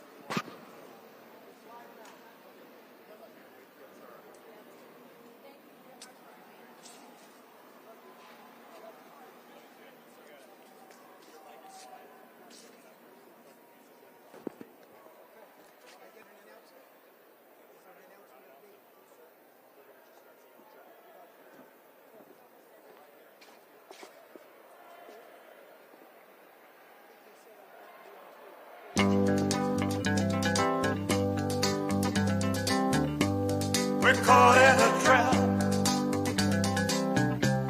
I can't walk out because I love you too much, baby. Why can't you see what you're doing to me when you don't believe a word I say?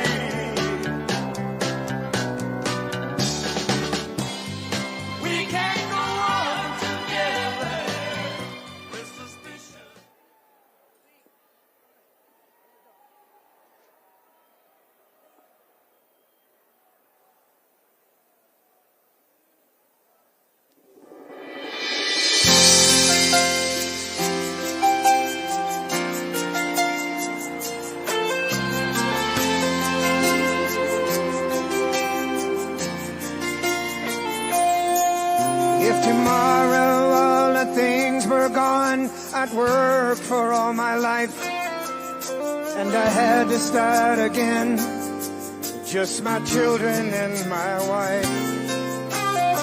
Thank my lucky stars to be living here today, 'cause the flag still stands for freedom, and they can't take that away.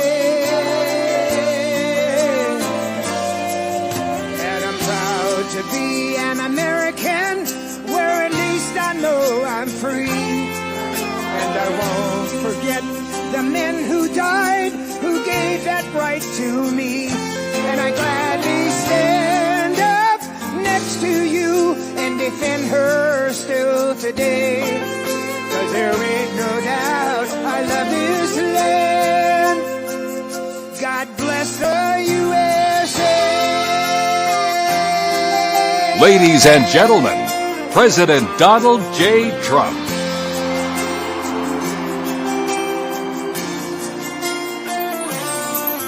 From the lakes of Minnesota to the hills of Tennessee, across the plains of Texas, from sea to shining sea, from Detroit down to Houston, and New York to L.A.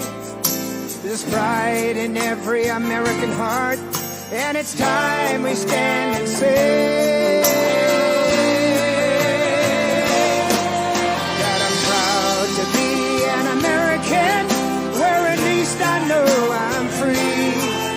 And I won't forget the men who died, who gave that right to me. And I gladly stand to you and defend her still today. 'Cause there ain't no doubt I love this land.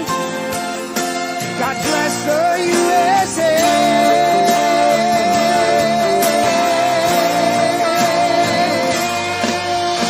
And I'm proud to be an American, where at least I know I'm free. And I won't forget the men who died, who gave that right to me. And I gladly stand up next to you and defend her still today. 'Cause there ain't no doubt I love this land. God bless the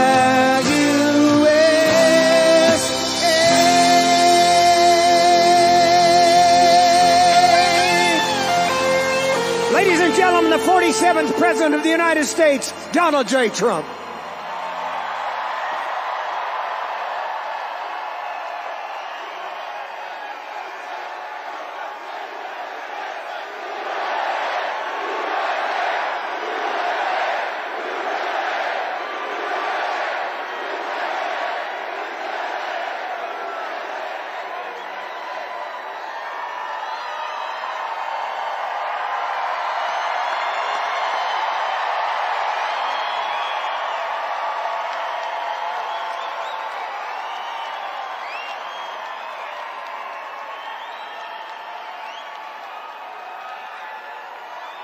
Well, thank you very much. Thank you. Thank you very much. We won. We won.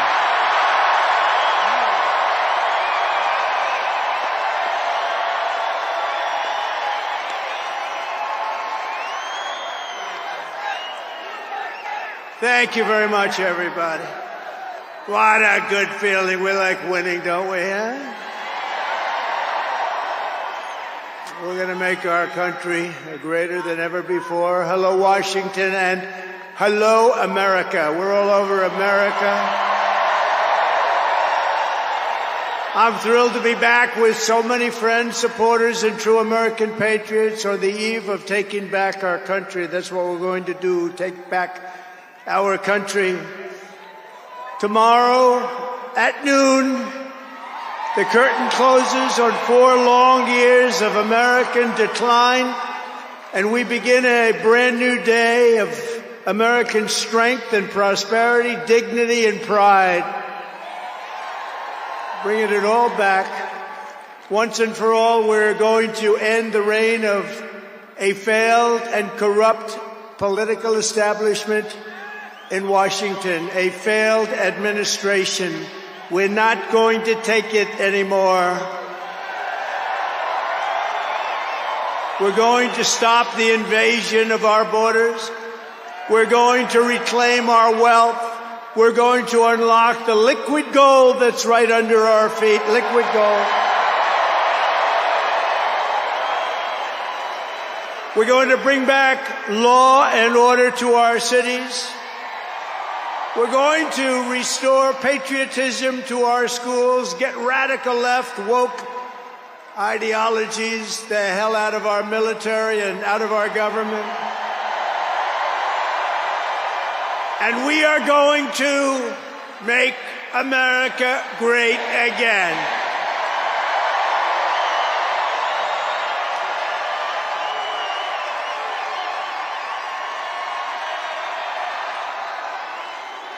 I want to thank the tens of thousands of incredible men and women who have come from all over the nation to take part in this very special moment. And I just heard in watching some of the coverage that there are rallies like this taking place all over the country. People are happy. People are happy. It's been a long time. None of this would have been possible without you and the millions of hardworking citizens who have joined our cause. You know, right over there, just noticed a group of beautiful ladies, beautiful women from North Carolina, right here too. I don't know how the hell they've been to 167 rallies. You believe it? You think their husbands are happy about that? I don't know. But they look beautiful. They're incredible people, and they love our country. Thank you very much. And up here I see we have front row Joes all over the place. Uncle Sam, Mr. Wall. Oh boy. But we've been through so much together, and for the next 4 years I will fight for you every single day. We're going to be fighting for you. This is the greatest political movement in American history. And 75 days ago, we achieved the most epic political victory our country has ever seen. That's what they say.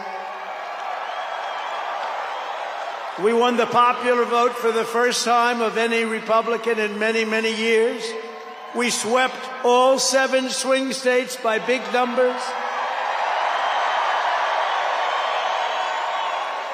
We won Pennsylvania, we won Georgia, we won North Carolina, we won Michigan, we won Wisconsin, we won Arizona, we won Nevada.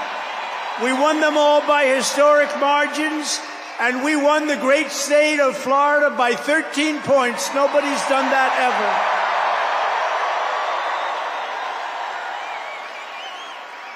And a record that will never be broken. All 50 states shifted toward the Republican Party, the first time that that's ever happened.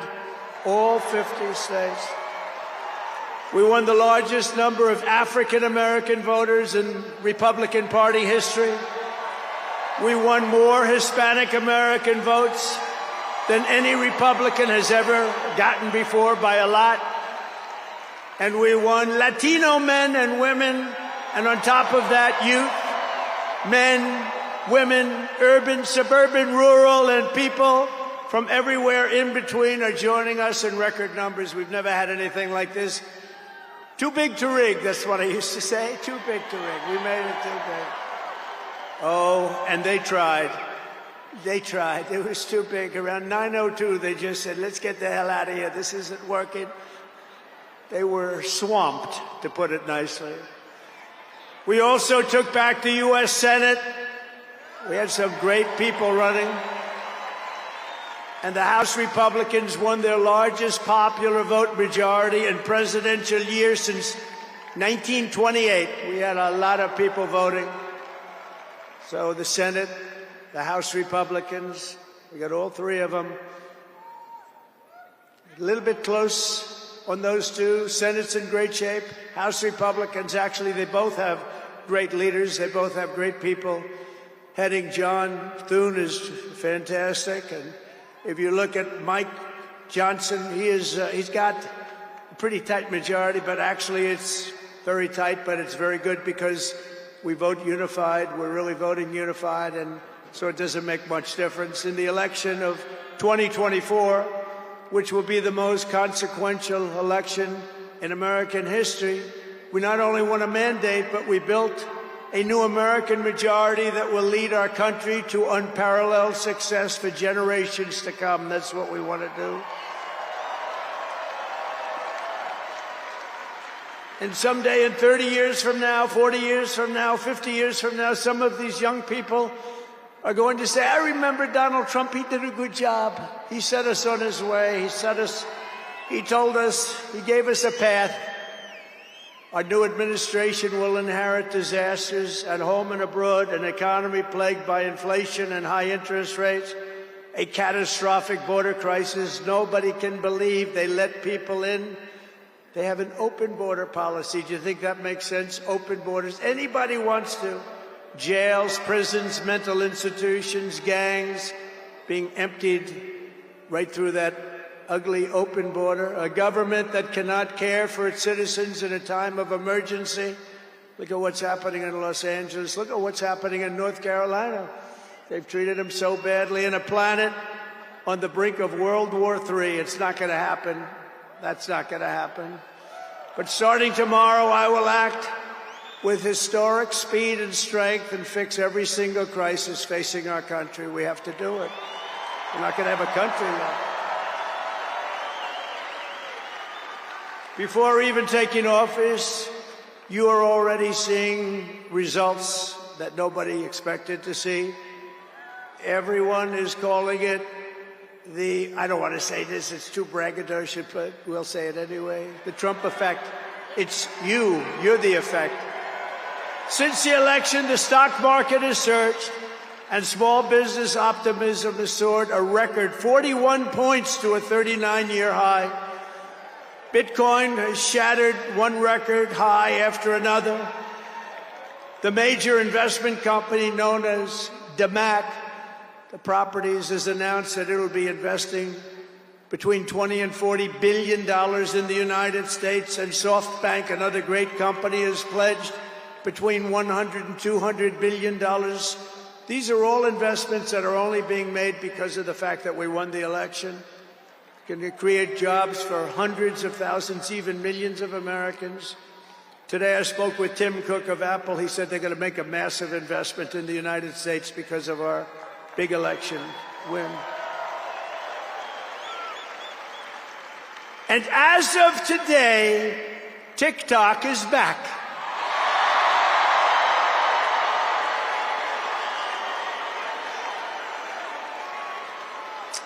So, you know, I did a little TikTok thing. We have a guy, TikTok Jack. He's a young kid, like 21 years old.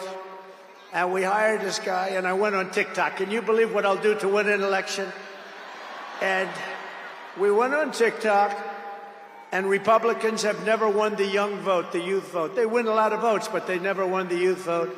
We won the youth vote by 36 points. So I like TikTok. I like it. I like it. I had a slightly good experience, wouldn't you say? Romney lost it by 40 points. Not so long ago, we won it by 36 points. That's a very big spread. But I said we need to save TikTok because we're talking about a tremendous... Who in this audience goes with TikTok? Many? Yeah, very popular. And frankly, we have no choice. We have to save it. A lot of jobs. We don't want to give our business to China. We don't want to give our business to other people. And I said, you know, TikTok without my approval, meaning the president's approval, because Congress gave the president the right to make a deal, do whatever he wants.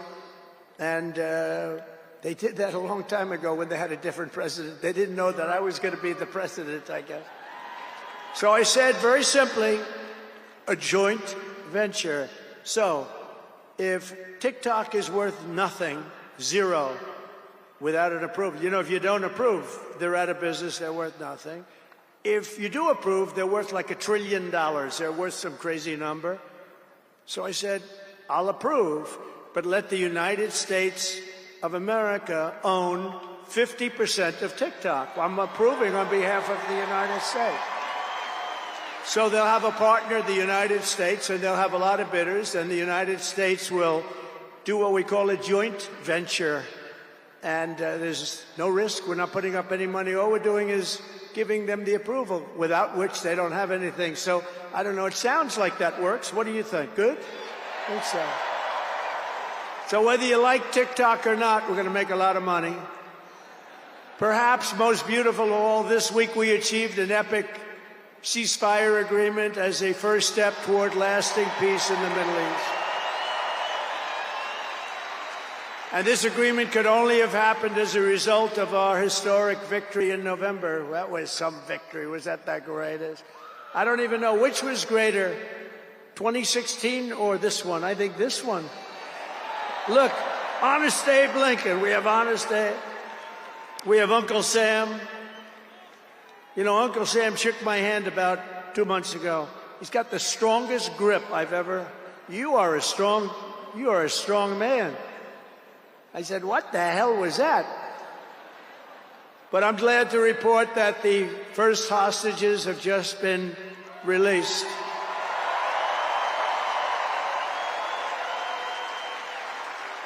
And who knows what's going to happen? I know that Biden is saying that they made the deal. Well, you know,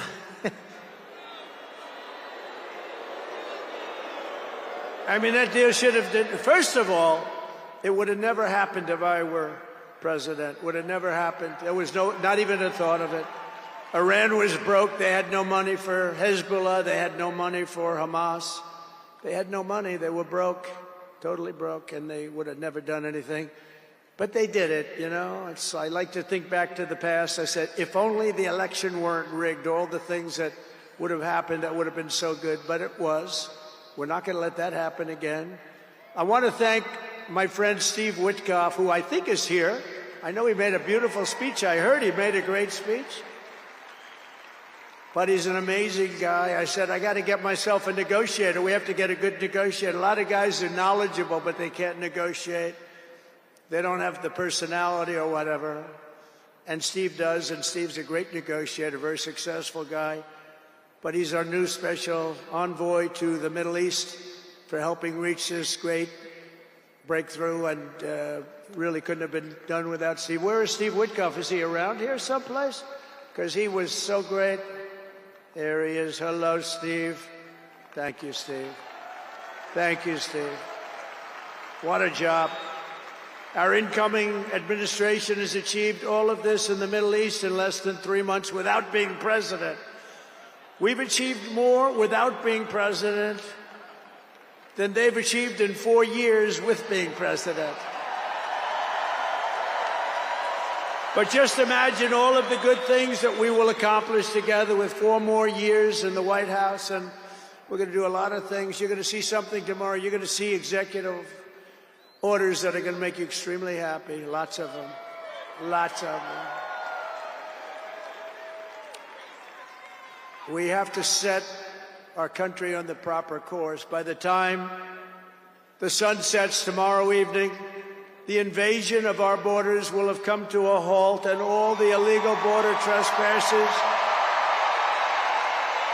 will in some form or another be on their way back home. Think of it. We've allowed millions and millions of people into our country through open borders, no checks, no vetting, no anything. Millions and millions of people. And lots of those people are murderers. 52% of them killed more than one person. Other than that, they're quite fine. They're nice people. These are rough people. Remember, I used to say these people are rough. And they would say, no, these are illegal immigrants. They're very safe. I said, they're not safe. Look at what's happened with Venezuela, where they're sending these gangs in and they're taking over apartment complexes in Colorado and then cutting off the fingers of a man who had the nerve and desire to call the police. He said, you want to call the police? Bah, guess what? You have no fingers. These are rough people, and they're getting the hell out of our country. They're out. The border security measures I will outline in my inaugural address tomorrow will be the most aggressive, sweeping effort to restore our borders the world has ever seen. You know, we had the best, safest border in the history of our country. You remember that with the great chart that I put up. I don't even know if they have that chart now. Maybe they do. These guys are good. Maybe they do. Who the? I don't know. I didn't tell them I was going to do this. I didn't tell, but we have some very good people, but I didn't say. But we had a chart, and I looked to my right, and then they said, ooh, that was it. That hurt. What the hell was that? I still have that throbbing feeling in my ear. Oh, there it is. Look at it. These people are amazing. I didn't tell them I was doing that. That's fantastic. Yeah, it's all over the place. I love that. That is the most beautiful piece of paper I've ever seen in my life.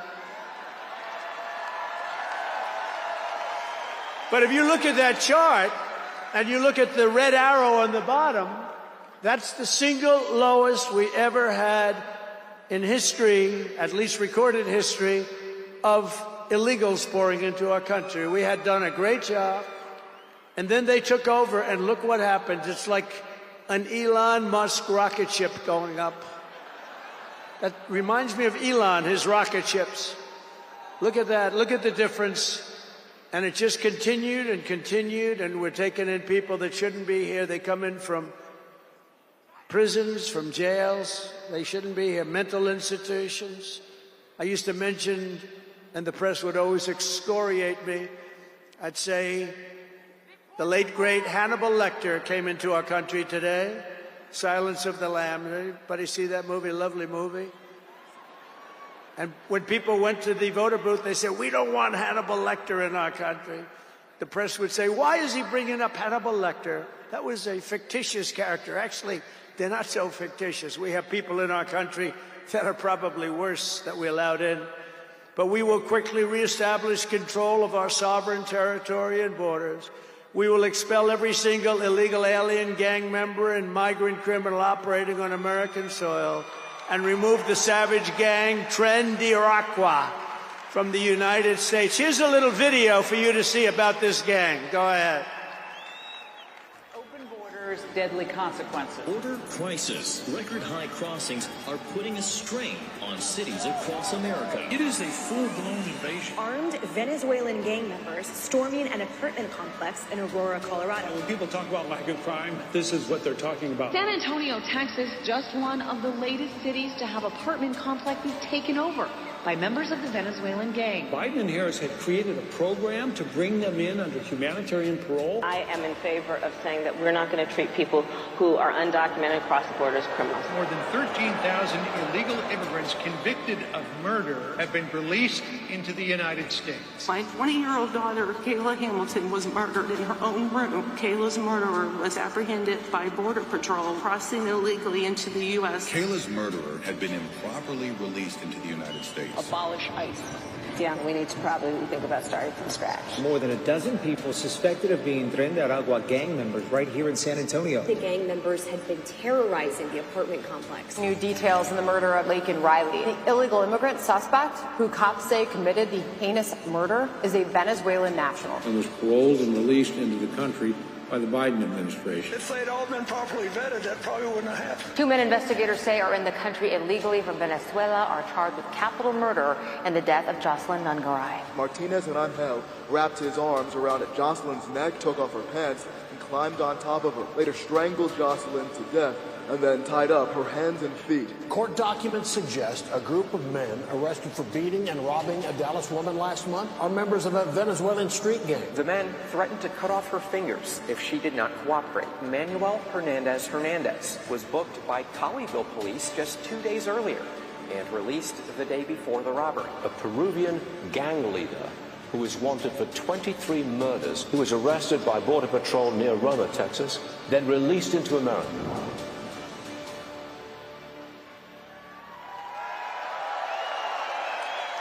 That's what we allowed in, and they're nice people compared to some of them. They're nicer than others. These are really vicious people, gang members, and many, many people from prisons. And crime all over the world is down. You know why? Because they got their criminals into the United States of America. You look at Venezuela, they've emptied their prisons into our country. Many other places the same. I would have done the same if I headed up any of the countries. I know most of those guys are smart. They're leaders. They are smart, streetwise people. As soon as I heard they were going to have open borders, I said, if you do that, every prison all over the world is going to be emptied out into our country. They come in from the Congo. The Congo's big on emptying their prisons. The only thing good about it is they make our criminals look like really nice people. These people are vicious people all over the world, not just South America, all over the world they come. From mental institutions and from jails and prisons.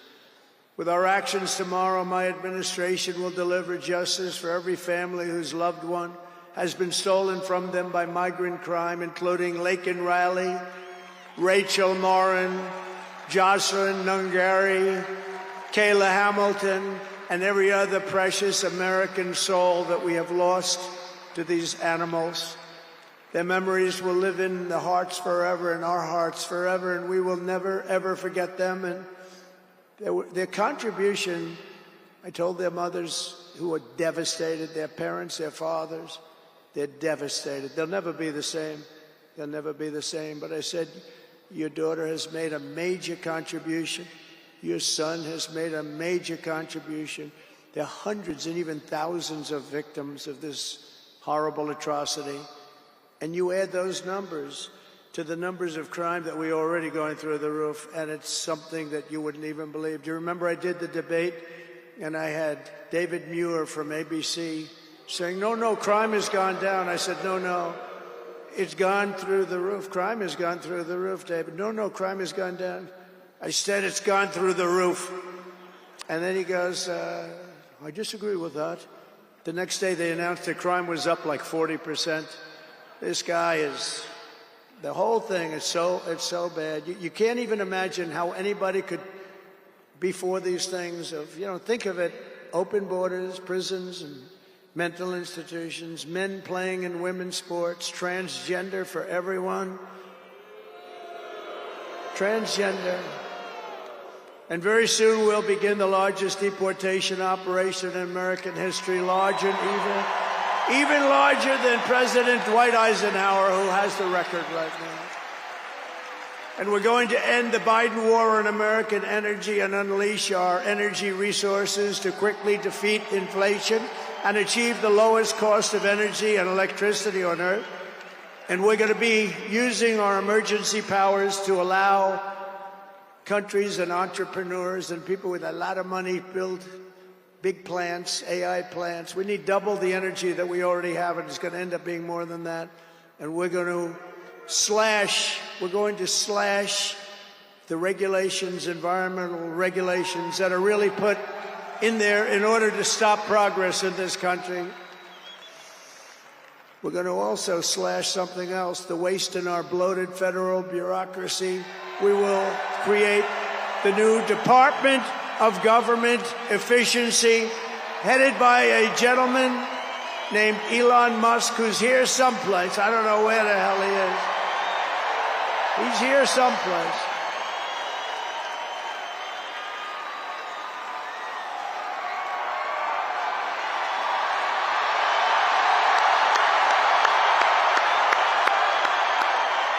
Come here, Elon. Did you see his rocket yesterday? It was captured. And X is with him. X. Come on, Elon. Say a couple of words. Okay. Thank you, Mr. President. Sorry, little X just followed me on the stage here. He's a very enthusiastic supporter, as you can see. Woo! Yeah.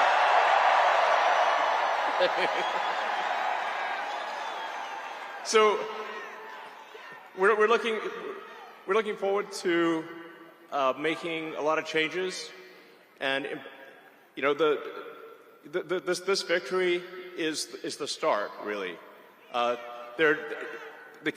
What matters going forward is to actually make significant changes, cement those changes, and set the foundation for America to be strong for a century, for centuries, forever. So.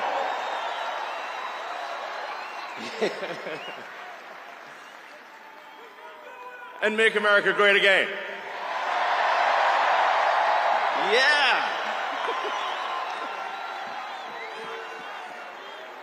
So, yeah. So anyway, we're gonna do great things here. Thank you.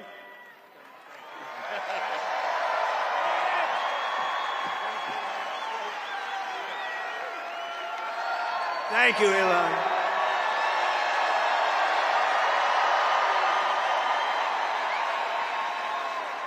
You know, I always say we have to be protective of our geniuses because we don't have too many, but that one is a good one. Now, I watched his rocket come down about 3 months ago, and I thought it was crashing. I was talking to somebody on the phone. By the way, same thing happened yesterday. It came down, and it was captured so beautifully. It came down, it's tumbling, it's a mess, it's going down. I say, oh, look at that thing, that's a disaster. And then it gets like a couple of miles away from Earth, and all of a sudden the engines start going on, the things start, and then I see it coming in and landing in the gantry, and I'm watching it, I'm saying, oh, it's going to crash, oh, but those engines came out and they blew the fire all over the place, and all of a sudden those two big arms came and hugged it like you would hug your little baby, and that sucker landed it. Nobody's been able to do that but him. And he's a great guy, and we have him and Vivek and some great people working on a thing called costs, and he's got the credibility to do it too. And we're going to do things that are really amazing. But he went out to Pennsylvania after that. He landed that rocket nobody had ever seen. By the way, China can't do it, Russia can't do it, or come close. It'll be 10 years before they can do it, and the U.S. can't do it except for him. And it's pretty amazing. But he did that. And then he journeyed to Pennsylvania, where he spent like a month and a half campaigning for me in Pennsylvania. And he's a popular guy, and he was very effective.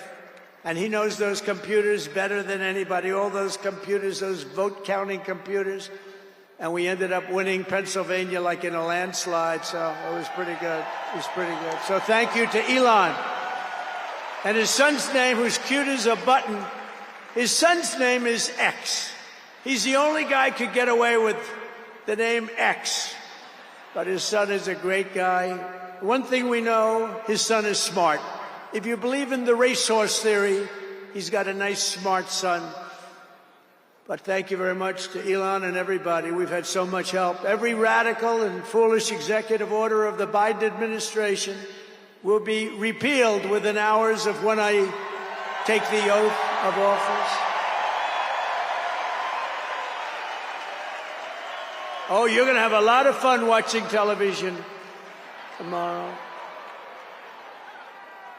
Somebody said yesterday, sir, don't sign so many in one day.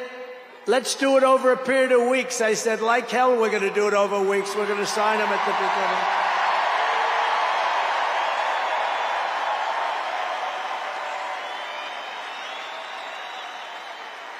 You know that old story. Let's do it later, then it never gets done. No, we're doing them tomorrow. And we'll have plenty to sign in the future. Don't worry about it. It's not going to stop.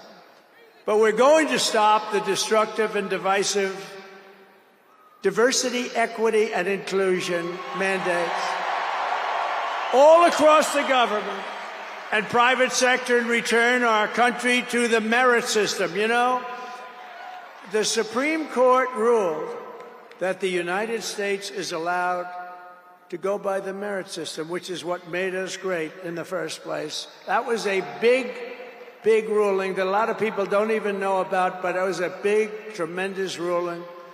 And you're focusing on character, competence, and qualifications in all hiring decisions. Now you're allowed to go by competence and ability and genius. You don't have to hire somebody to send up one of his rocket ships that doesn't know anything about what's happening.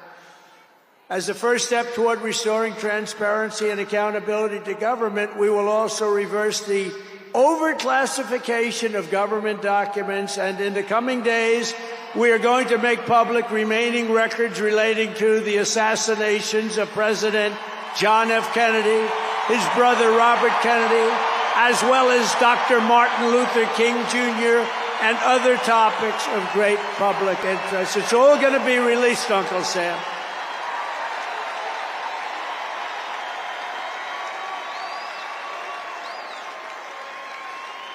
And I will direct our military to begin construction of the great Iron Dome missile defense shield, which will all be made in the USA. And we will get wokeness the hell out of our military immediately and make it like it used to be. Take a look at this.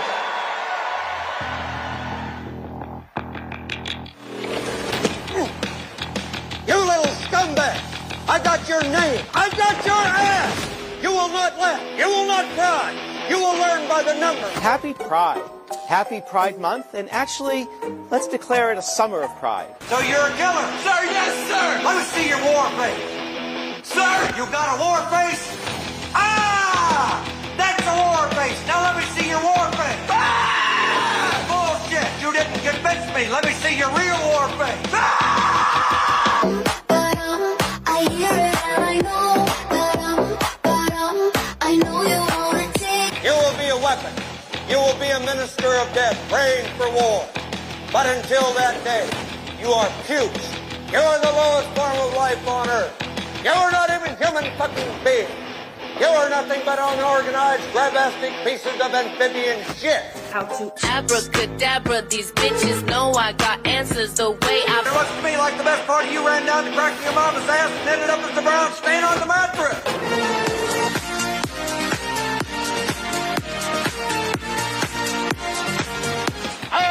Working for Uncle Sam. I love working for Uncle Sam. Lets me know just who I am. Lets me know just who I am.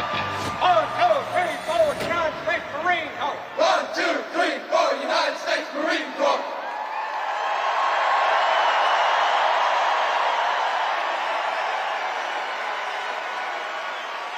Thank you. So we won 2 world wars with that. And that's the way it's going to be. The American people have given us their trust, and in return, we're going to give them the best first day, the biggest first week, and the most extraordinary first 100 days of any presidency in American history. To implement this historic agenda, I've assembled an all-star cabinet of patriots and visionaries and reformers who will fight for America, and together we will win, win, win for America. To restore the spirit of American Armed Forces, I have appointed Pete Hegseth as our next Secretary of Defense. Where's Pete? Where's Pete? Pete's here someplace. Where is he? Good job, Pete. They like you, Pete. Thanks, Pete. They like him. To bring back integrity to our intelligence community, Tulsi Gabbard will be our next Director of National Intelligence.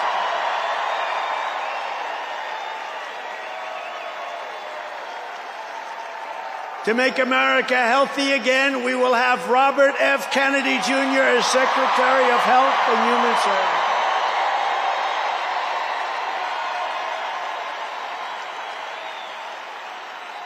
To end the weaponization of our government and restore the impartial rule of law. Oh, this is so important. She's so incredible. Pam Bondi will be an outstanding Attorney General. She's going to do an incredible job. She will do an incredible job, and she's working with another person who's going to be unbelievable at the FBI, Kash Patel.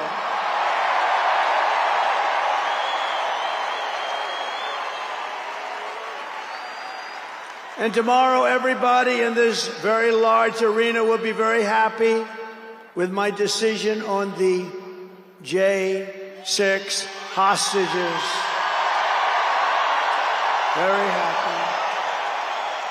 I think you'll be very, very happy. I would say about 99.9% in this beautiful arena. And by the way, I want to thank the owners of this arena. They are great. They're up here someplace in one of those beautiful boxes. And their team is doing very well, and Ovechkin is a great player, right? But I want to thank Ted and all of the owners for allowing this to take place. It was really great. And thank you. It's a hell of an operation. Great place. Fantastic arena. Thank you, Ted. Thank you, everybody.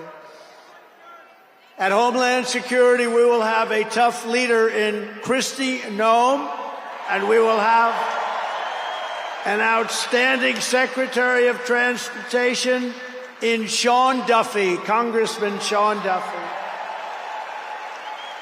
Great people. And we're going to win so much that Governor Burgum of the Interior, you know Governor Burgum, one of the best governors in the country, is in charge of Department of the Interior, and the hottest man anywhere in the world for energy. When I announced him, people couldn't believe it.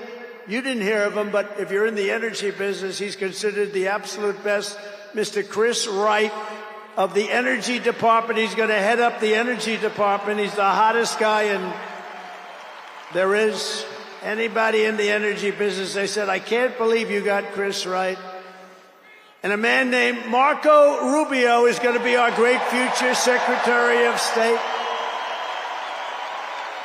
And Howard Lutnick, a tremendous success on Wall Street, is going to be our Secretary of Commerce. They have to go through these drills, but they're going to. And I want to thank the Republican senators. They've been doing great. And John Thune has been doing a great job in moving the process along quickly. We're going to have a lot of them hopefully approved very quickly.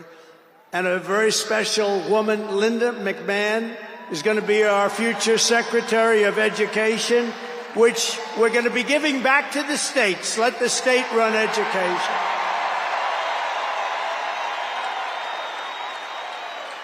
I said to Linda, Linda, I'm making you the Secretary of Education, but if you do a great job, you will put yourself out of a job because you're going to be sending it back to the states. And she's fantastic.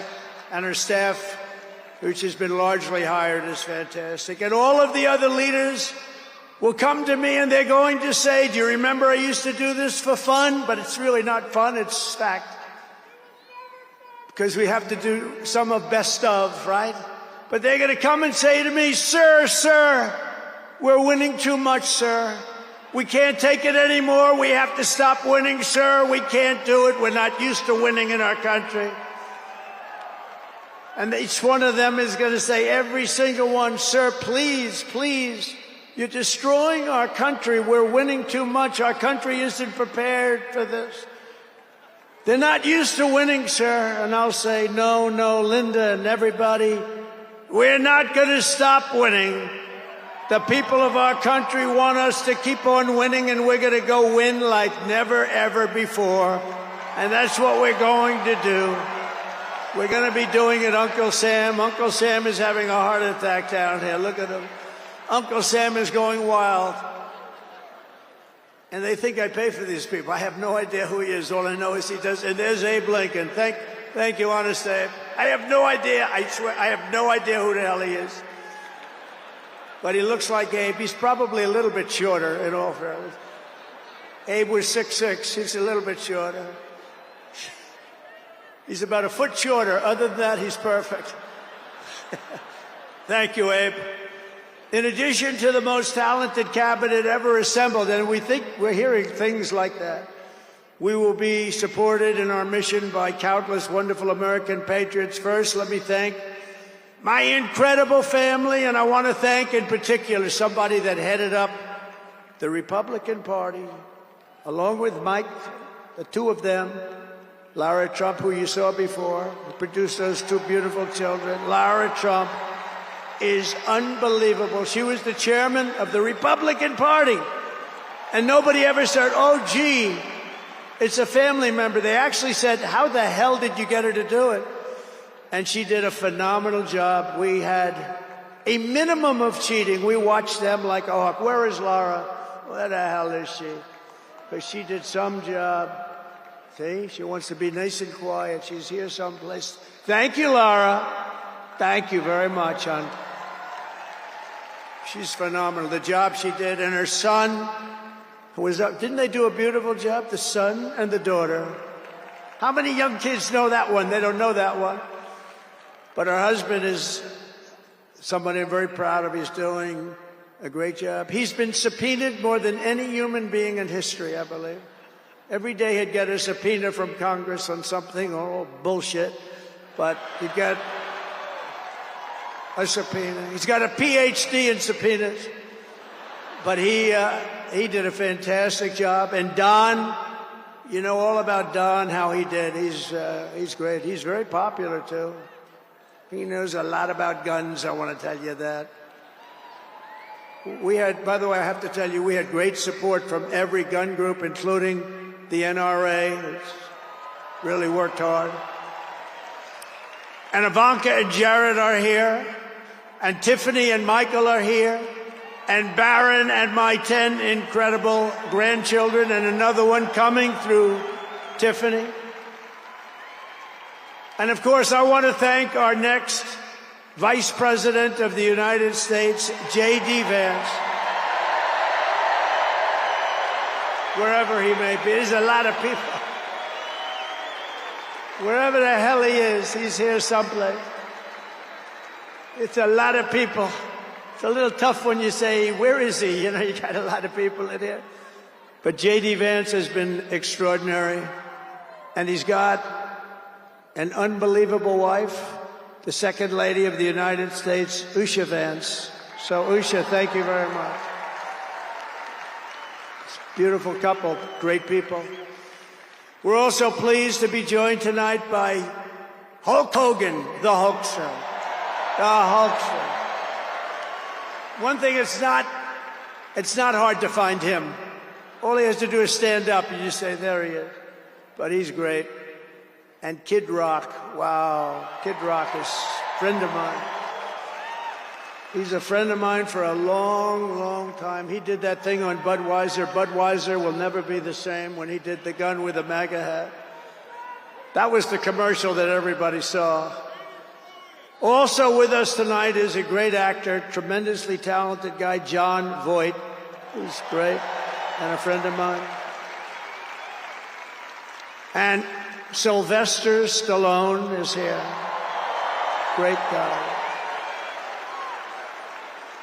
And you know, I got Mel Gibson, Sylvester Stallone, and Jon Voight to become ambassadors to Hollywood, California, to put it back on track.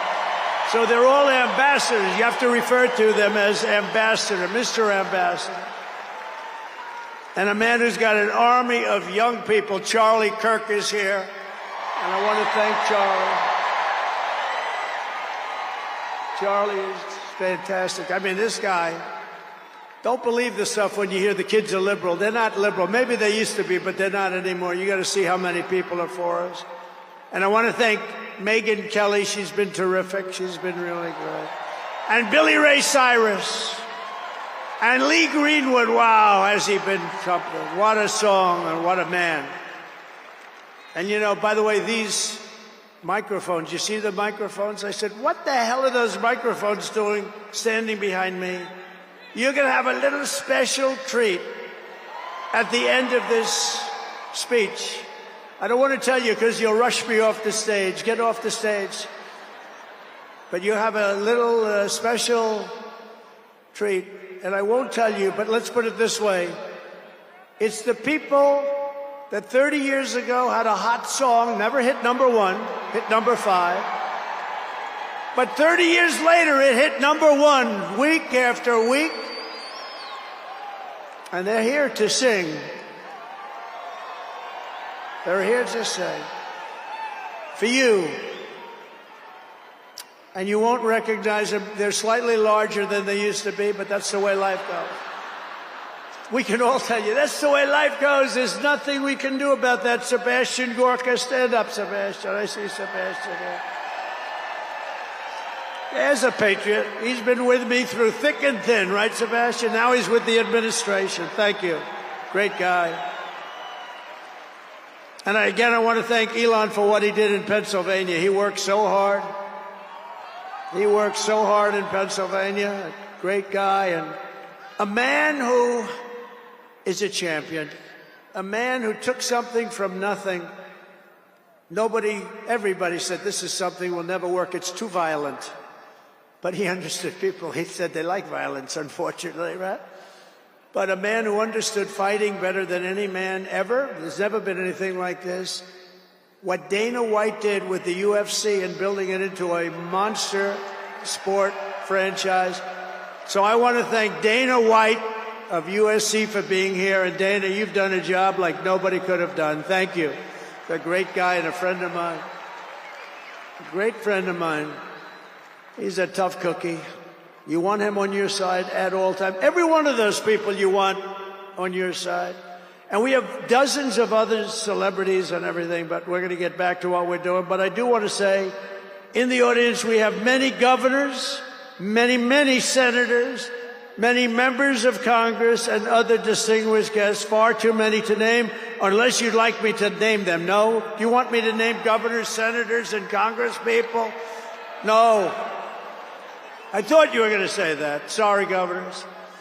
No, but we appreciate all of the love that we've gotten from them. I'll tell you, our House and our Senate Republicans have been unbelievable, and the governors are unbelievable, the job they're doing.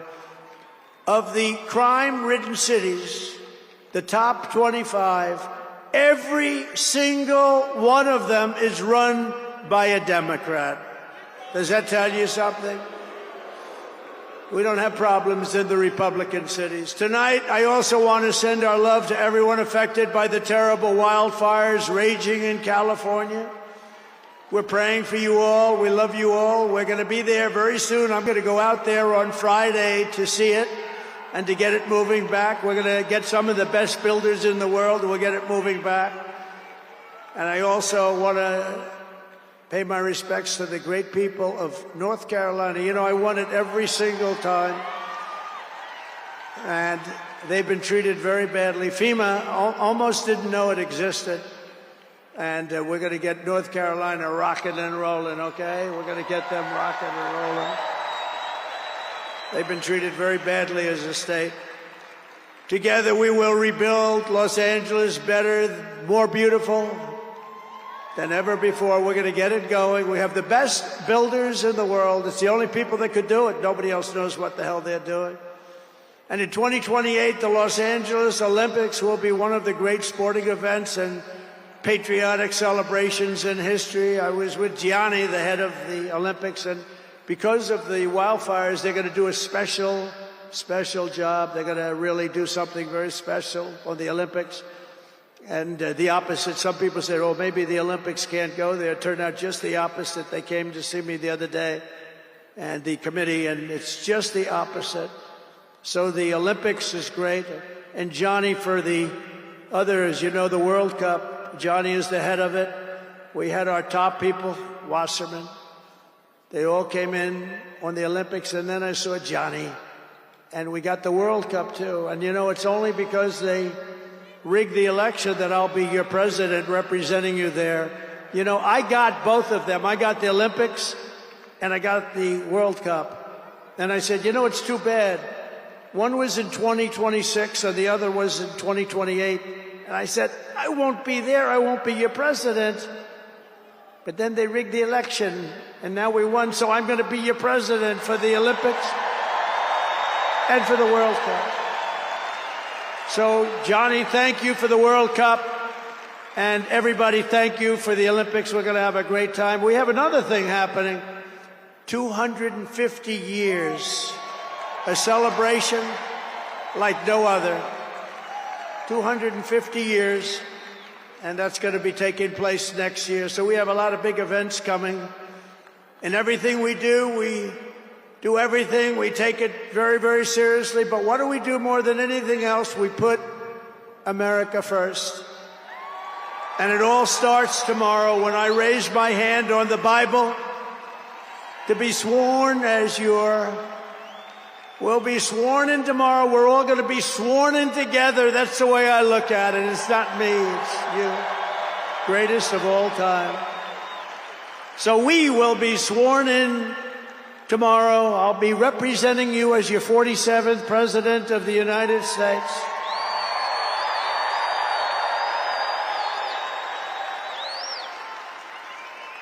And just in conclusion, together, we're going to cut your taxes, end inflation, slash your prices, getting them back down, raise your wages, and bring thousands of factories back to the USA, right where they belong, and that'll be done through tariffs and smart policy. We will build American, we will buy American, and we will hire American. I will end the war in Ukraine, I will stop the chaos in the Middle East, and I will prevent World War III from happening. And you have no idea how close we are. We will crush violent crime in our cities and give our police the support, protection, resources, and respect they so dearly deserve. We will strengthen and modernize our military again. We did it. We rebuilt our entire military. And then they gave billions and billions of dollars of it to, you remember, to the Taliban. They gave it to the Taliban. They gave our military equipment, a big chunk of it, to the enemy. Do you know that we pay billions of dollars a year? Do you know this? Does anyone know this? To Afghanistan? Do you know that? And I say, if we're going to pay billions of dollars a year, tell them we're not going to give them the money unless they give back our military equipment that these poor, stupid people allowed for them to have. So we'll give them a couple of bucks. We want the military equipment back. We will rebuild our once great cities, including our capital in Washington, D.C., making them safe, clean, and beautiful again. And we want to make this city again safe. We don't want people coming to Washington and getting mugged, shot, killed. We're going to stop it. Law enforcement, and they have very good police here, but they have to be allowed to do their job. We're going to stop it.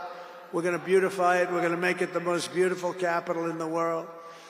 We will teach our children to love our country, to honor our history, and to always respect our great American flag. And we will get critical race theory and transgender insanity the hell out of our schools.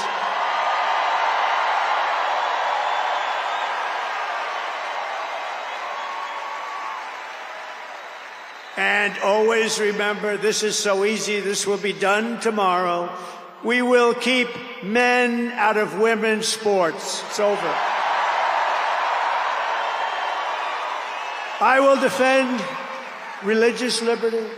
I will restore free speech, and I will defend the right to keep and bear arms. We're going to defend that right. After years of building up foreign nations, defending foreign borders, and protecting foreign lands, we are finally going to build up our country, defend our borders, and protect our citizens. And we will stop illegal immigration once and for all. We will not be invaded. We will not be occupied. We will not be overrun. We will not be conquered. We will be a free and proud nation once again, and that will take place tomorrow at 12 o'clock.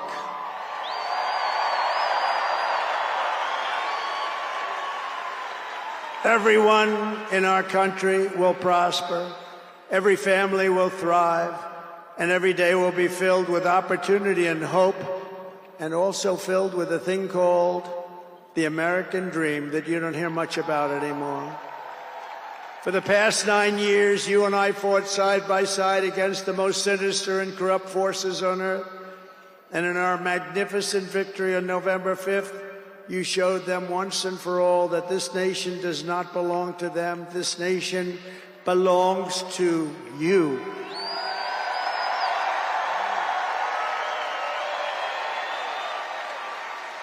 From New York to Los Angeles, from Philadelphia to Phoenix, from Chicago to Miami, and from Houston to right here in Washington, D.C., our country was won and built by generations of patriots who gave everything they had for our rights and for our freedom.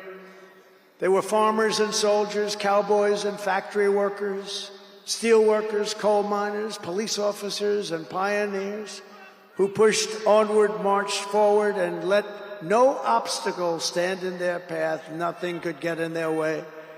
Together they laid down the railroads, raised up the skyscrapers, built the great highways, won 2 world wars, defeated fascism and communism, and launched American astronauts to the moon.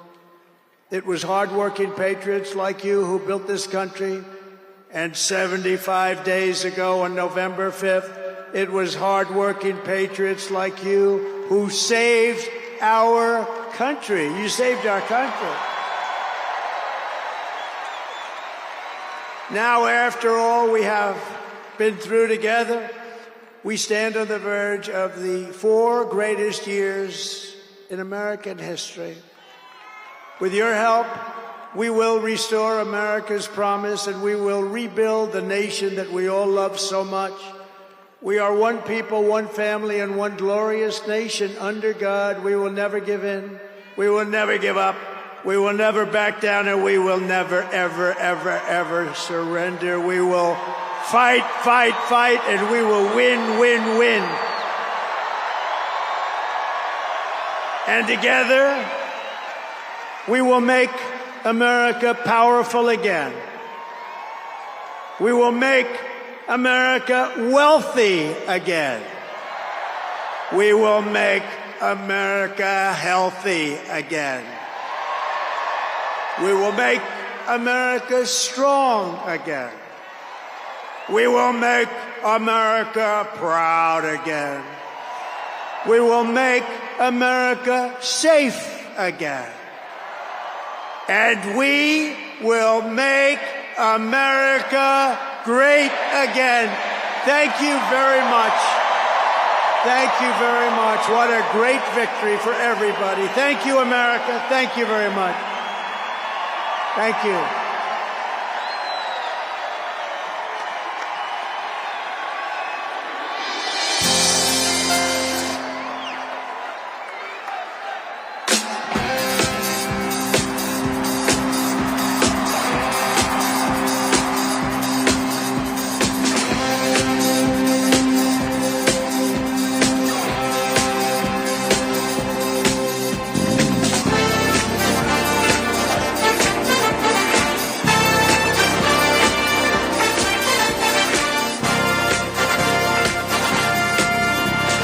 Young man, there's no need to feel down. I said, young man, pick yourself off the ground. I said, young man, 'cause you're in a new town.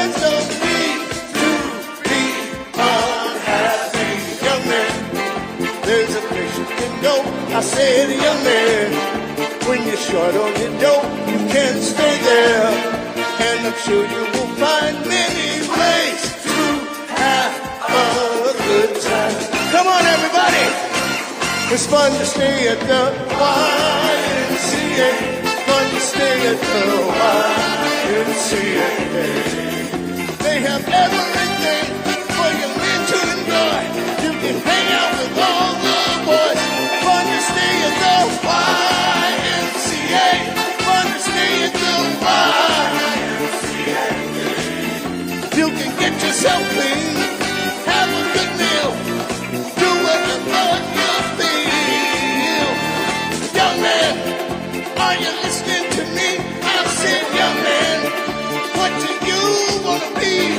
Young man, you can make million dreams, but you've got to know this one thing. No man does it all by himself. I said, young man, put your pride on the shelf. Just go there to the YMCA. I'm sure they can help you today. All right, everybody. It's fun to stay at the YMCA. It's fun to stay at the YMCA. They have everything for your men to enjoy. You can hang out with all the boys. Fun to stay at the YMCA. Fun to stay at the YMCA.